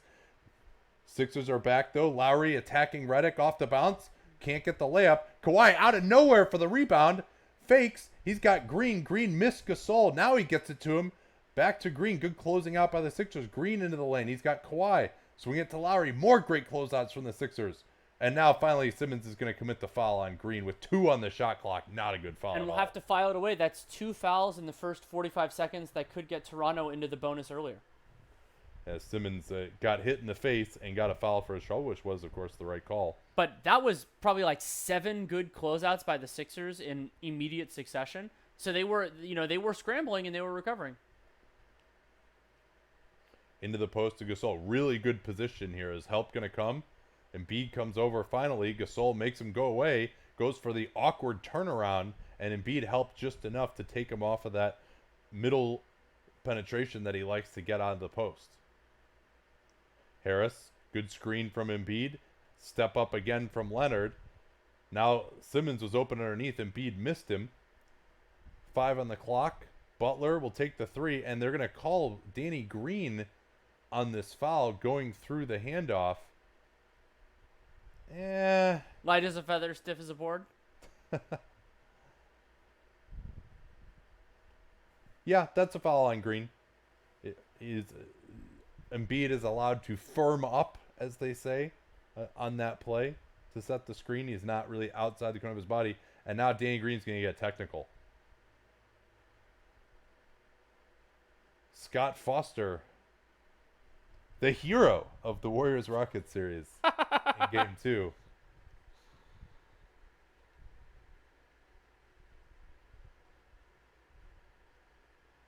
They're calling it because Green was over the line, I guess. Oh, so it's the Manu Ginobili foul? Yeah, apparently he did step over. Green was in that game. Yeah, he was. Game 2 in 2016. I'm guessing that might just be the ref wanted to give Danny Green a technical. It's like, hey. Yeah, I'd like to see what the explanation is for that. Redick, 2-pointer, yes. And he beat Lowry. Lowry just fell asleep. There was no screen there. He just fell asleep completely. That was more bad Toronto defense. Lowry into the lane, tries to draw the foul on Redick. No call. Good no call there. He went into traffic, but Lowry created that contact. Yeah, that's one where you just go up for the layup. You've got it. Instead, he tried to create the foul. Here's Redick weaving around screens and another huge shot. This Philly shooting has been awesome. Yeah, Redick I think he had 8 points in the first half and now has 5 already in the second. So Toronto got it to 10, right back to 15. This is now the largest lead for Philly. Simmons bumps Kawhi, almost stole it from him. Kawhi looking to Green, swings it. Lowry closed down again. These closeouts are fantastic. Here's Gasol with the screen. Siakam blocked by Embiid, though. Redick finally closed down. Lowry with a bad gamble. Simmons behind the back. Embiid gets Siakam in the air. Gasol helped, and he's going to pick up his fourth unless they got Siakam first with the hold. A little bit of a hand on his butt. Considering Foster called it, this might be on Siakam. Because he had the angle for the Siakam hand on the butt. Lower back. These closeouts from Philly have been fantastic. Toronto not wanting to take them. They're trying to get penetration, but you got Embiid at the rim. They're going to need to hit some shots here to open this up. Maybe you could say they should be more aggressive, but the closeouts. Is it possible that we're a little bit late because the box score is ahead of us? So it's possible. I just want to see. Nope. Okay. It's not usual that my ESPN box score is ahead of us. So, okay, he makes the second free throw, and they did give that to Pascal Siakam. That is Siakam's first foul, so not as significant. Embiid with just a little help on Gasol. They can't even enter the ball to the elbow. Leonard swings it to Lowry. Lowry again, not ready to shoot, not looking to shoot. Siakam one-on-one and Embiid. They haven't even tried it that, really. Then Lowry flops again. Good no call. Green into the lane, and he floats it up. Lowry actually set a screen for himself by flopping because he flopped into J.J. Redick and knocked him out of the play. And Redick got a little Charlie horse on that play. Yeah, he's going to hit. Oh, man, that could be trouble. I'm going to go back and see if we can catch what happened there. I think it was on that play that Lowry flopped. Yeah, it is. We're going to see it here. Oh, man. I mean, that's an offensive foul on Lowry, too. Like, he got him right in the knee. I mean, that's clearly an offensive foul. He just puts his leg right in front of him and tries to draw it. Let's see if I can catch it again. Maybe I won't have as vehement of a reaction.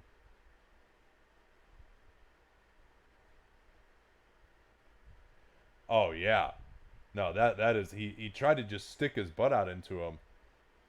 That's not in the spirit of the game, I would say there by Kyle Lowry. But hopefully this isn't something that's a big problem for Redick. It looks like it's more along the lines of a contusion than something where, there's a sprain or something of that ilk, but those can still be pretty nasty. People are saying that we are late, so maybe flipping off the channel and flipping back. There's nothing we can do, really. Well, that's all right. That's why we got the pause button. Yep. Do you think Toronto should try Jeremy Lin over Fred VanVleet? I don't right now because Jeremy Lin did not look good in a Raptors uniform, and VanVleet is more comfortable with what they run, and it just seems to me like he's missing shots that would normally go in. I haven't particularly noticed anything, like structurally wrong, like he's not moving well or his shot looks broken or anything like that. So I would rely on him being better than Jeremy Lin being an upgrade off of what we've seen. So Redick is headed back to the locker room. That's not good. Shaking his head. It's not good.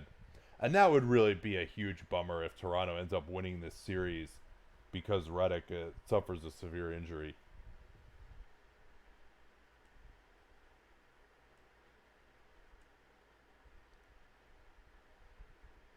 Oh, that's a fair point. Dan Hodgkins brought up that DeLon Wright would be nice in this series. Yeah, that's true. I mean, Marc Gasol is more important than DeLon Wright, but he would help. Yeah, and I guess going back to that question about Lin, maybe play him at the same time as VanVleet. The problem with Lin is he's not as good defensively as VanVleet. VanVleet and Lowry are short guards who are also really strong and tough. That's not really Lin defensively. Well, yeah, and there aren't that many places to have him in this series with J.J. Redick often the smallest sixer on the floor. Well, I mean, hopefully that happens again. But he would maybe provide some more pick and roll attack and finishing, which they've been lacking on the second unit. So, I mean, if these bench struggles continues, you might consider it. But Lin also, I mean, there's some question as to his availability. Yeah, he has suffered back spasms, actually. All right, we are back here now.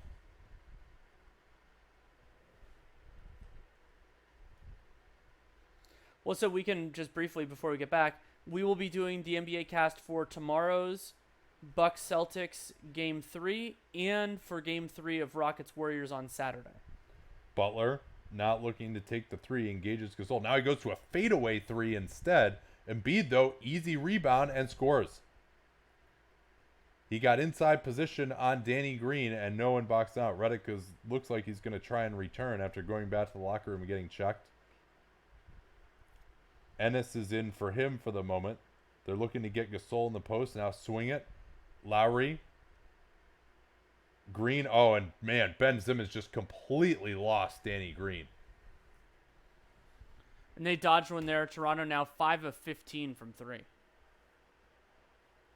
Embiid gets the screen from Simmons. Now he's in the post. He's got the matchup on Siakam. Help's going to have to come here from Gasol. Embiid tries to draw the foul. Cannot. And will stay here. I mean, beyond the shock of Philly making more threes, they've also attempted more threes than Toronto in this game. Partially because Philly's their closeouts have been much better. I've really liked what Philly has done on the screening action involving Embiid. Butler, pass fake, into the lane, floats it up over Gasol, and scores.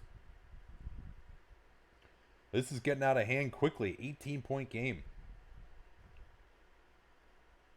I'm keeping an eye on Redick, seeing how he's moving. Seems like he's okay right now. Here's Kawhi off the Gasol screen, but that's just Simmons guarding him. He just takes the jumper in his face. But Kawhi Leonard isn't going to be enough. He's playing efficiently, but no other Raptors are.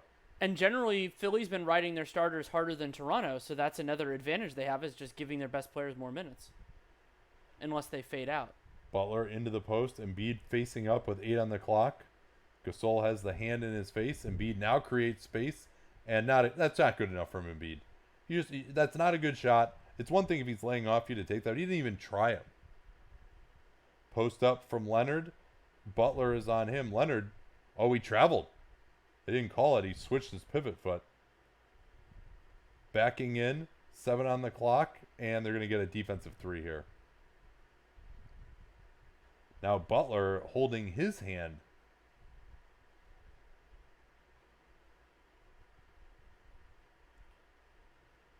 Or maybe holding, I can't really tell what the issue is for him, but Leonard is going to get a couple of free throws.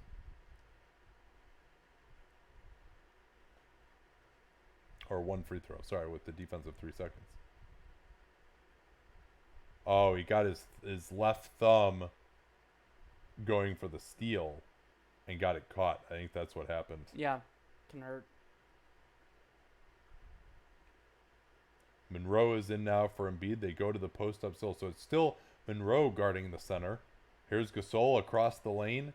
Scores. And you can't let him go across the lane if you're Harris, because that's really what he wants to do. He's so effective going to that sweeping hook across the lane. You make him go right shoulder, he's not really going to go to the left-handed hook. Shooting that right shoulder fadeaway is not as effective. Monroe swings it a little bit behind Harris on the pass. 5 on the clock. Simmons is going to have to go here. Is he going to shoot a pull-up jumper, Danny? Kind of a turnaround. I'm not sure if I didn't hear you mention this, but this is also Gasol Monroe minutes. Yeah. Leonard going right through, and it's like he's out of there. And what is Greg Monroe doing? I mean, that's not a very quick attack. Like, you got to get down there and help on that play. Like, once he gets to the baseline, he's just going to overpower Ennis. Yeah, make him throw it to Gasol and trust your rotations, which have been awesome in this. Here's a Harris 3. Not there. Good defense by Toronto. They throw it ahead. Butler with the intercept. Simmons picked up by Lowry. They go under on the pick and roll. Ennis gets Kawhi in the air. Another undisciplined closeout from Kawhi Leonard on James Ennis. Like, James Ennis is not some 40% three-point shooter. You can close out to him. Just get a hand in his face, let him shoot it. But Kawhi has been blown by a couple of times on that closeout by Ennis. Gasol at the elbow. They're looking to get Kawhi in the post. Now Gasol attacking. And see, again, like, Marc Gasol does not have that left-handed hook shot when he spins back to his right. Butler, tough 3 going to his right. Not there, and Gasol, good job getting back. Now he's ahead. Lowry goes in for the layup and scores easily. He wanted the foul, didn't get it. This is when Toronto's got to get back into it with Embiid off the floor. Redick is out still. Simmons bottled up. Gasol with the good hands. They're pushing it here. Alley-oop. Butler couldn't get back in time, and Siakam slams it. I'm going to try to see the run since Joel Embiid sat. So it was 75-60 then.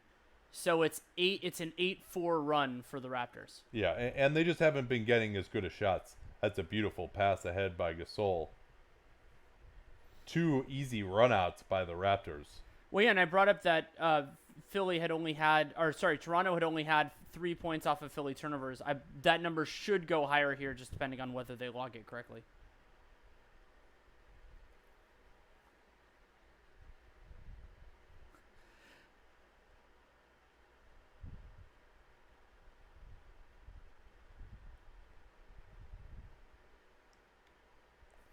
Yeah, it was at 17 and an 11-4 run for the Raptors. Oh, so that's an interesting thing. Kevin Pelton tweeted, "The way the Sixers can control a game with their size and athleticism when engaged is reminiscent of the Durant-Westbrook Thunder." Yeah, I mean, that team had an additional component that I thought was fascinating of physical strength. Like, they just had a lot of strong guys, but this team does it more in terms of length, I would say, on the perimeter. But yeah, there are elements of that in play, and I've been incredibly impressed with how well they've closed out and like their activity and communication on the perimeter in the second half in particular. Can you give us one scenario where the Dubs don't win it again? Well, Steph Curry broke his finger instead of dislocating it last night. They're not 2 nights ago. There are 2 teams that would have home court against the Warriors in the finals that are really good basketball teams. Yeah. I mean, no, they're the favorites to be sure, especially now. Yeah, they are the Houston. favorites, but and especially because they have a substantial advantage now in the Houston series. Like they to me, it's not guaranteed by any stretch of the imagination, but they have a pretty strong advantage right now in terms of making the NBA Finals. So right now, for example, 538 has it at 76%. I think I'd probably have it a little higher than that. Not much, maybe like 80 to 85. Because for me, if they make the next round, then I think they could lose one of their best players and still beat the other teams in the next round.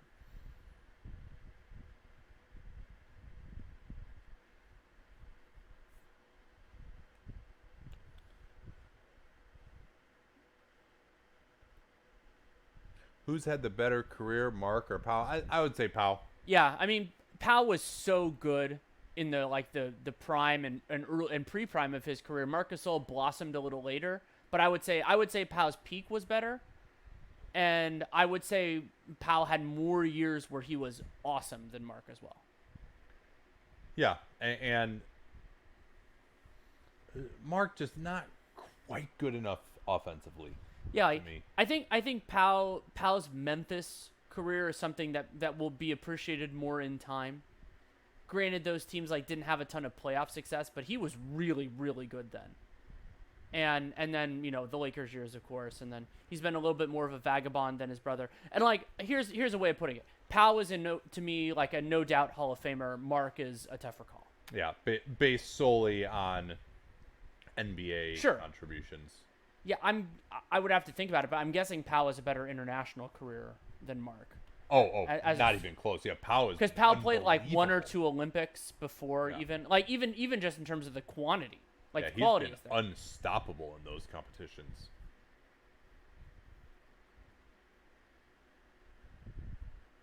All right, we are back here. Mike Scott has come on. Raptors staying with their starters. Siakam pressuring Scott. This is not much going on here late in the clock. Simmons is just going to have to go at Kawhi. Kawhi muscling him up. Simmons. The pass to Ennis, and Kyle Lowry just completely lost James Ennis.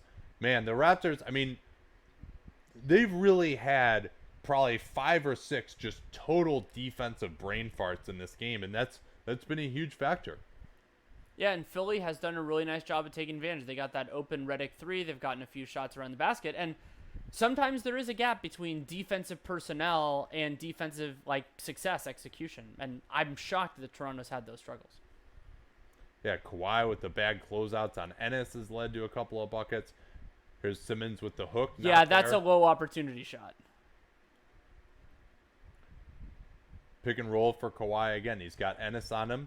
Now they're going to go at Monroe. Side pick and roll. Leonard, he just basically walks into these. Now Gasol, he got plenty of time on the clock. Help's going to come from Butler. They swing it. Lowry was wide open, and he found Siakam underneath. And Butler just didn't get back to his man quickly enough. Yeah, I'm guessing he expected the three to be coming there either on a swing or just Kyle Lowry taking it. Yeah, they're involving Monroe in these screens, and that's what's leading to either switches or easy jump shots for Leonard. Butler, shut down by Green, has to give it up. Leonard almost committed the foul, and that's another play. Kawhi Leonard just got cut. He got face cut there and couldn't get back in time. Should have been called for a foul, and they give up another bucket. They're just giving up easy little mistake buckets right now. This could be a much better run than it has been. Now it's going to be a foul on Ennis trying to sneak around Gasol. But, like, that's 4 points that they've given up in this stretch where the action was totally shut down and just an easy cut. They give up a quick two. And you might remember early in this quarter, I talked about the two fouls that Philly got in the first 45 seconds, and that might get the Raptors into the bonus. Nope, didn't do that. Philly's been pretty clean on fouls since then. Lowry is out. Embiid has returned. Harris back in. Redick is back as well. Raptors have to go to their bench with Ibaka. Here's the pass. That is not a good look at That's all. behind Siakam's head. Yeah, and moreover, Scott was coming over with really nice help on that play. So a rare turnover from Kawhi. It's actually his third of the night. He's the leading turnover for them. Turnover. Donor. Harris, easy pick and roll finish at the elbow for him as Ibaka was laying back. So Philly has stabilized now. Quick 4 points after it had gotten down to 9. Siakam involving Embiid in the pick and roll. Good D from Simmons. Leonard backing in. Great patience. Great separation. And scores. And there's not a whole heck of a lot you can do about that. Maybe you can force the ball out of his hands, but yeah, that's a tough shot. Yeah. Well, it wasn't a tough shot for him. That's true. It was just tough to defend. Here's Harris picks up his dribble. Van Vliet helped, and great movement from Redick gets another open three. Van Vliet felt like he needed help on the roll of Embiid, and that left Redick open. High pick and roll again, no advantage gain. Now Leonard pulls the three and scores. Man, Kawhi Leonard has just been absolutely unstoppable. But again, Toronto's defense just hasn't been good enough in this quarter. And it's weird to say that, or they've just made too many mistakes. Now here's a steal. 3-on-1, 4-on-1. Leonard easily to Siakam. Redick not really interested in challenging that, perhaps rightfully so. It's now down to 8 again. And jumping predictable passes is a way to attack Philly, considering their lack of shooting most games, and I like to see it there. Redick screens for Embiid, now pops out. They shut that down nicely. Embiid wants to face up on Ibaka. Where's the help going to come from for Toronto? Embiid just takes the jumper and scores, and you got to make him put that on the floor. I think that's a different one than the one that Gasol forced earlier, where he just wasn't really open. Toronto's going to get the 2-for-1 here, though. Should run it down a little more now. They're going too early here. Leonard taking his time. They rescreen. He's got Embiid guarding him. Goes to another fadeaway and scores again. This is just unbelievable mid-range shooting. Simmons attacks Siakam. Lost it out of bounds. They're saying Siakam touched it. That looked to me like Simmons lost it. I think he got it. I'll wait until the quarter break to say Kawhi stats because they're completely ridiculous. Ben, if you could pull up a Kawhi shot chart at the quarter break, that would be appreciated. And these are like tough fadeaways too. And what we have here looks like it's going to be an offensive foul getting Redick to the corner would be my guess, but we didn't actually see the action. We were zoomed in on Kawhi. And they haven't shown a replay. So, I mean, this is a big possession for the Raptors. They can cut this lead as narrow as 5, maybe 6, and we'll see what they do. Yeah, Kawhi has played this whole quarter. He's looking pretty damn exhausted, isn't he? He is. They'll still run the time down here. They double team Embiid. Kawhi gets it back. Oh, and he threw it behind Ibaka, and that one's on Kawhi. I think like Ibaka was cutting for what would have been a wide open dunk. 4th turnover on Kawhi. And that's early enough that Philly will have a chance here. So that's big. That should have been 2 points to cut it to 6. Now Simmons goes at Siakam into the lane, and they're going to call the foul out on the floor. They had a foul to give, though, it looks like. So good foul by Siakam.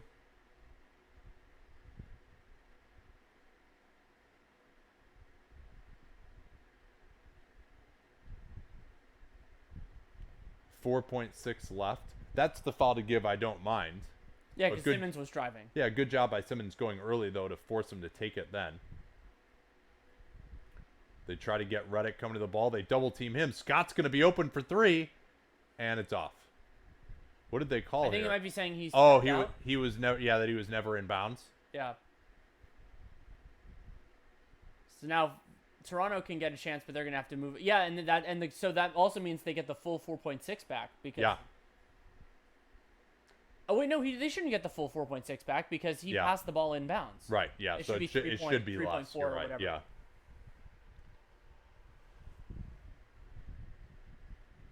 Okay, that was weird. The guy's wearing a split hat, but it's both 76ers. It's not like two different. I don't get it. Pass it in. Siakam crosses over, steps back. No. Kawhi was actually ready to celebrate. Kawhi Leonard's game so far, offensively, just sterling. 31 points, 13 of 20 from the field, almost all on twos. He is 11 of 17 on twos and 2 of 3 on threes. Only gotten to the line for 3 free throws. He's made all of those. 4 rebounds, 3 assists, 4 turnovers. 4 turnovers is high. Only Raptor with more than 1. And but overall, I mean, Toronto 114 offensive rating. You would think that would be enough for them to win this game. Philly 128-1 offensive rating.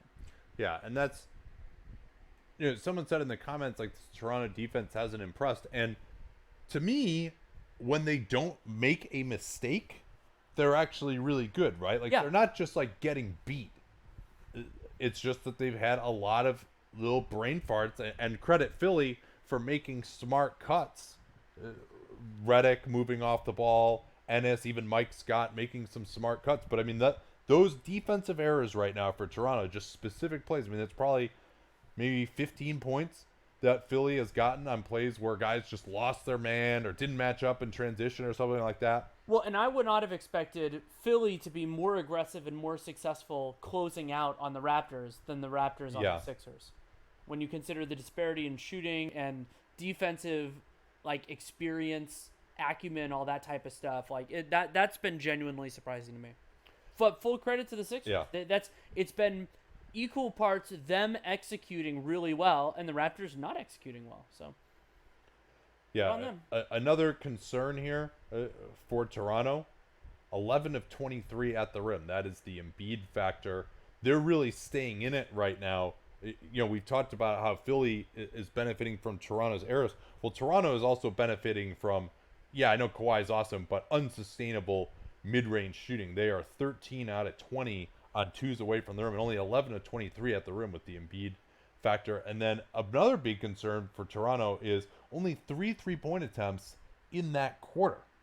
And you thought of all the times that they seemed like they were open and they either got closed down or just didn't take an open shot, depending on what your viewpoint is. What's it look like for Philly right now? So it's interesting. Philly has more 2-pointers outside of the paint than Philly does. They're 12. Philly than Toronto.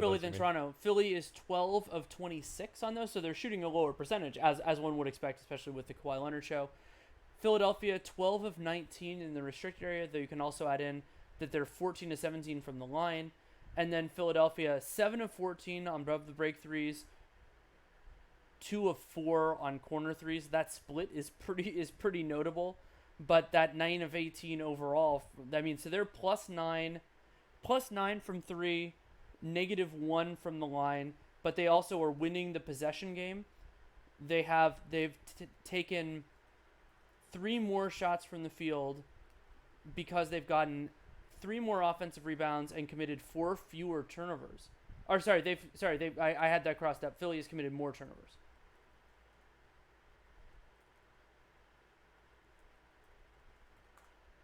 All right, we're back here. I am missing the dulcet tones of Brett Brown's main accent.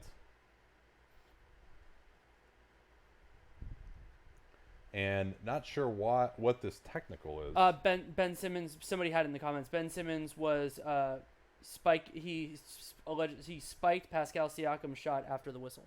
Okay.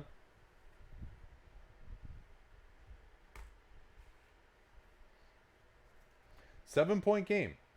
And Kawhi is going to have to rest for a little bit. Norm Powell replaces him. They're back with Gasol here to start the quarter. Butler into the lane. He's going to go to the foul line. Is this going to count? No. But Lowry is called for it. Lowry's going to say, hey, I had my... Oh, he's saying he threw it back at him. Yeah. Simmons apparently saying something pretty snarky there since he was covering his jersey, or covering his mouth with his jersey. And this is a potentially game-breaking stretch for Philly. Kawhi not on the floor, most of their best players. Yeah, it's 4 of their starters and James Ennis. I mean, they have some real advantages to exploit here. Yeah, and how is Toronto going to score? They got Embiid guarding Siakam right now. I think this is the time to go into the post to Gasol, and that's what they're trying to set up. Oh, good job. Switch. Yeah, they did. They switched it. That was really smart. They're late clock now. Van Vliet, Redick with the rotation. They swing it. Three-pointer by Siakam. Not there. And the nice box out by Embiid. That was smart. That was really nice by Embiid to switch on to Gasol when it looked like he was going to post up. Now Butler, he's got Embiid who's feeling the three-pointer. Instead, he gets past Gasol. Gasol did not foul him. How did and he not another call that rebound. foul? It looked like he was doing one of those deliberate fouls. I mean, maybe he just never touched him. Maybe he never touched him. Although, considering that Mark then put his hands up right afterwards, he probably did touch him. Yeah, that's another little, dirty extra play there by Lowry to shove Ennis. Now Lowry just takes the 2-point jumper off the pick and roll, and you're really wondering, once again, where Toronto is going to get offense against what's been a really fantastic Philly defense. Embiid, this time he'll take the 3. Oh, yeah. Joel Embiid. 3 of 3 on threes in this game. Yeah, he is feeling it. He blew past Gasol last time, and Gasol with him 3 of 3. You probably got to just not break your defense, and I think Embiid on jumpers, though, is 4 out of 5 in this game.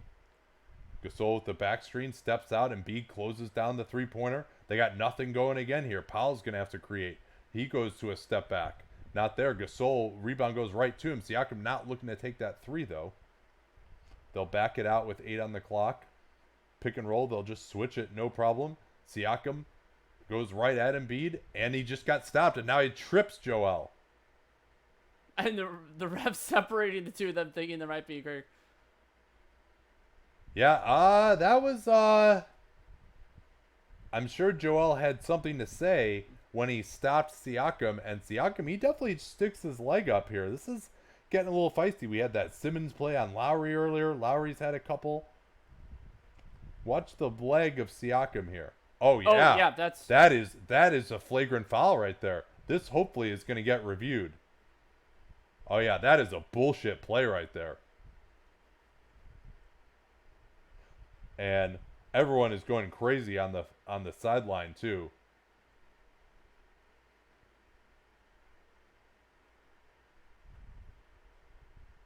Yeah, that is like Grayson Allen level of stuff right there from Siakam. Somebody in the comments said that. So, looks like they are reviewing this here, and I mean, that could be a flagrant 2, frankly. I mean, that is just a really dangerous play. And let's go back to the criteria, Danny. This is going to be exciting here. All right. Severity of the contact. Relatively low. Yeah. Whether the player was making a legitimate basketball play, absolutely not. Yeah. Wound up and or fouled through. I'd say that's not applicable. Yeah, I would that's say fair. more than that it's a no. Potential for injury, I think that's modest. That's pretty. Knocked a guy down. Tripping a dude. Severity of injury, no. Yeah.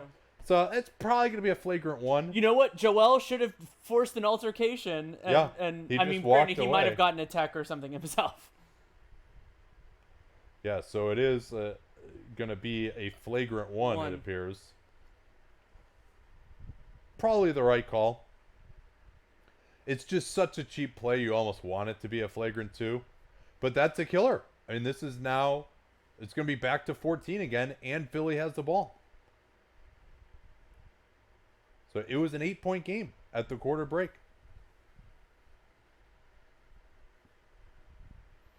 The two Cameroonians making up, but yeah, that was a cheap play.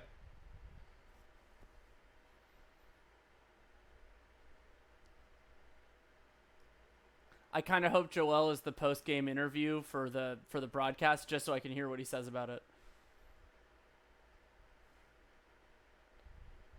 Embiid screening for Butler, snakes it. Butler gets past Gasol, taking advantage of Marc Gasol in space. And I've really liked how much more pick and roll they've run with Embiid. And this 9-0 run, of course, with Kawhi out of the game. I mean, you can't even take Kawhi out for 2 minutes and they give up 9 points. Siakam tries to yoke it on Embiid. And now Lowry gives the foul. Pascal Siakam is being dominated by Embiid right now. Embiid, 5 blocks in this game. Yeah. And he's earned all of those 5 off the top of my head. He had one where he blocked Leonard. I think he's blocked 2 Leonard plays at the rim. Yep. Now that actually might have been a foul. Let me see. This will be a better angle for it. He really knocks him off his path there. Siakam was going to dunk it, and he ended up like way over by the lane line. So Leonard is back, but 16-point game. Joel putting Gasol in the mix, goes off the glass, not there. Gasol rebounds. And Ennis didn't get that rebound, but he slowed down Toronto enough that everybody was back. So Simmons is out now, and Kawhi is going to try and attack. Powell in the near side corner, kind of gumming up the spacing. Gasol looks to attack. Beautiful no-look pass. Lowry now, good help from Redick.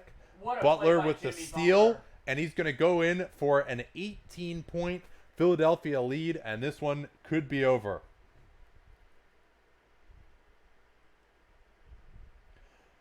The rotations from Philadelphia have been awesome in this game. They've been spectacular, and so far in this fourth quarter, 11-1 in favor of Philadelphia. Now I'm trying to remember who made that free throw. No, it was the technical. It was the 3-second. It was the technical. No. It was the technical before that happened during the break. The Ben Simmons play. Yeah. That's right. Is that how they count those? Yeah, I guess it is. Yeah. They count in the next quarter. Yeah. Yeah, and that's Fred VanVleet's only point of the game. Wow, so that's something we'll definitely talk about. Not only is it an 11-0 run, but the only point that they've scored was a completely unrelated thing. Your mic's out. Oh, okay.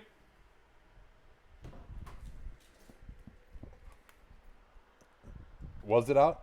Yes. Okay. Yeah, people talking about the coaching disparity, and I think certainly Braun's adjustments have worked. I mean, putting Embiid on Siakam has completely changed the series. And they've also just done a lot more pick and roll. They've done a lot more screening for Embiid to get Gasol off of him. It hasn't... I mean, the straight post-ups of Embiid on Gasol, I mean, there's been maybe 2 or 3 of those, and they've occurred much closer to the basket. Toronto not doing anything to try and involve Redick a single time in these these plays. Well, Is and really also weird. I think just at a base level, you tie this to coaching. Philly's execution, like in terms of closeouts, and they haven't been turning the ball over nearly as much. Those are important positives as well.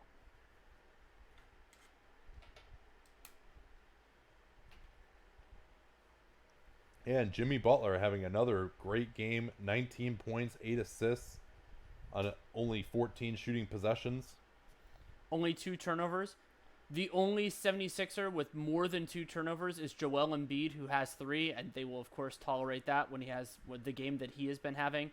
And Toronto, they need to win the turnover battle by more than 11-8, like especially if they're losing on the offensive boards. Like that's just, which they're actually it's 8-6 right now. They have at least closed that down a little bit. But it's 8-6. But Philly is shooting better from the field, so they have fewer offensive rebound opportunities. Yeah. That's why the percentages. That's why it's sometimes good to look at this. Philly, they've rebounded 30% of their misses. Toronto, 18%. Yeah, that's a good point. So yeah, I mean Kawhi 13 out of 20, Siakam 7 of 15. Kawhi's -5 by the way, and they trail by 18. Serge Ibaka is +2. I do enjoy those. I do enjoy those games when one guy is in the positive or one guy is in the negative. So now it is worth noting for those, including us, who've been saying Nurse should have been playing Gasol against Embiid more in these minutes. Well, they've gotten their ass kicked in these minutes when they did go back to Gasol a little earlier. Oh, and by the way, that Embiid block looked like he got only arm from that, and in addition to getting him with the body. But so 11-0 run. Kawhi is at the elbow. He's guarded by Butler. Simmons has Lowry off the screen. And really not a good pass from Lowry. He's got the 2-on-1 there. Monroe was shaded to Ibaka, and he passed it to Ibaka. Here's Butler. Pulls up for the 3. Not there. I also think the Raptors, Lowry in particular, they need to take threes off these pick and rolls. They're snaking into the lane, and they're not good at shooting mid-rangers. They're too short with this guy who's guarding them. You got to come off that screen and look to fire the 3. If you're thinking, okay, I'm going to get in front of the guy, well, he's coming right behind you. They got to shoot it right when you get the initial separation on the screen. Embiid is out. I mean, we're pretty much done here, I'm guessing. But maybe they can go on a run. Simmons has Kawhi. Monroe, they're going to just double team Kawhi way out on the floor. Green swings it. Another great rotation for Philly. No advantage gained. Now Ennis, a bad pass. Green couldn't get it off. He has to go for a terrible floater and scores with the shot clock expiring. Well, there were a couple of pass velocity ones there. The one over Van Vliet was way too slow, and then the one to Danny Green was too low. Yeah, and the pass from Kawhi really was not a penetrating pass off that double team to begin with. Butler into the lane. Ennis loads up a corner 3, not there. And there now 3 guys go to the offensive boards. They can get hurt in transition. This is going to be a wide open 3 from Green, and it doesn't go in. But there's the counter of going to the offensive glass. That was a fast break, and they got a wide open 3 off of it, even though they missed. Right. Now, I don't think Philly necessarily has the horses to do that all the time with this group on the floor. Nice recovery by Tobias Harris to see that ball bouncing and get to it. Harris now engages the defense, steps in nicely on Lowry, and there's offensive glass for Monroe. Monroe gets it back. They're going to call a jump here or a foul?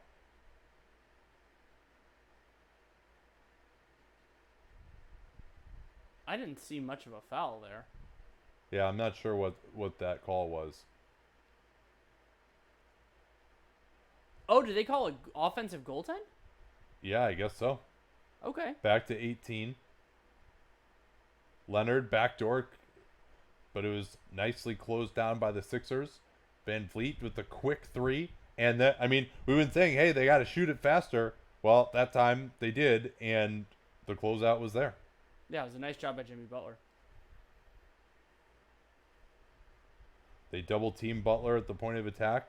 Now they have to swing it out of there with no advantage. Instead, it's a drive from Harris. Monroe. He went up to try to dunk it. Realized he was too short. Now here's a 3 from Green, and that's off again. Green recovers right to Ibaka. Great save. Leonard wants it. Lowry was open for a three, and Leonard's like, "Nah, I'm going to take this And one this here." is when we're going to 24. They is the wave him problem. away. Here's the three from Leonard. Not there. Leonard's just like, "It's my turn to shoot now, guys." But that could have been better. And so Brett Brown's going to call a timeout, probably to get Embiid back here, just to seal it off. I don't think he's ready to pull his starters just yet. I mean, Yeah, they're overwhelming favorites, up 18 with 6 minutes to go. But I think it's a little bit premature to do that. Yeah. And I don't think you'd call a timeout to pull your guys anyway. I don't think I've ever seen a full Godzilla movie. You're probably better off. I would think so. I'm totally on board with monster movies. I really enjoyed the original Pacific Rim. I just don't think I've ever seen one. Open to recommendations.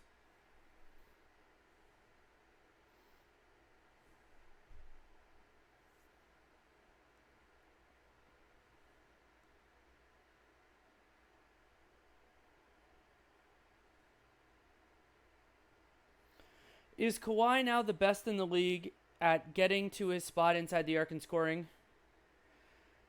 It's really between him and KD, and the difference between the two is fascinating because Kawhi is better at getting to his spot than Kevin Durant, but Durant is better at having, even if somebody's there, it doesn't affect him as much. So I would go with Kawhi given the framing of the question, but those are the two guys that I would really focus on there because they can carve out space and then they can get up and get their shots.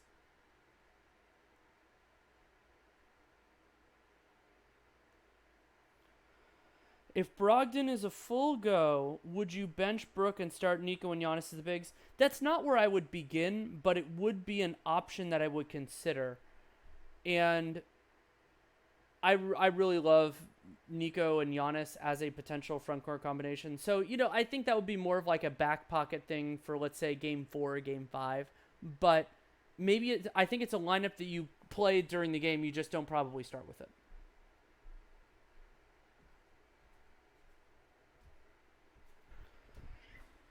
You brought in Bribery Cat, or whatever. Yeah, I don't think he wants to stick around though. Oh, Yeah, he's good. He's looking for a way out. He doesn't like it when we're like talking loudly. I think that's Well, animated. I remember that being something he didn't like. Yeah. Has your opinion of Jimmy Butler changed significantly based on these playoffs? Not particularly. I mean, he had some moments in the last series and in this one, but I still haven't seen that kind of fastball from him defensively. His best moments have been more executing functionally rather than shutting a guy down.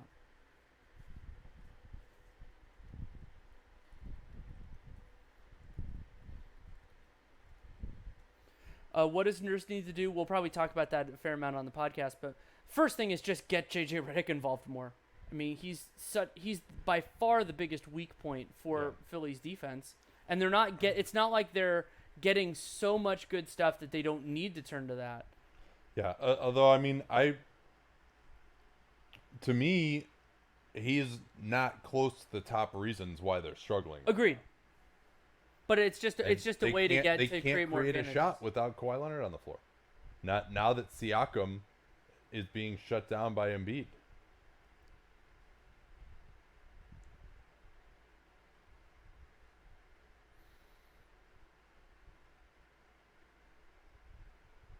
This is probably some it's a sound mic'd up thing. All right, here we go.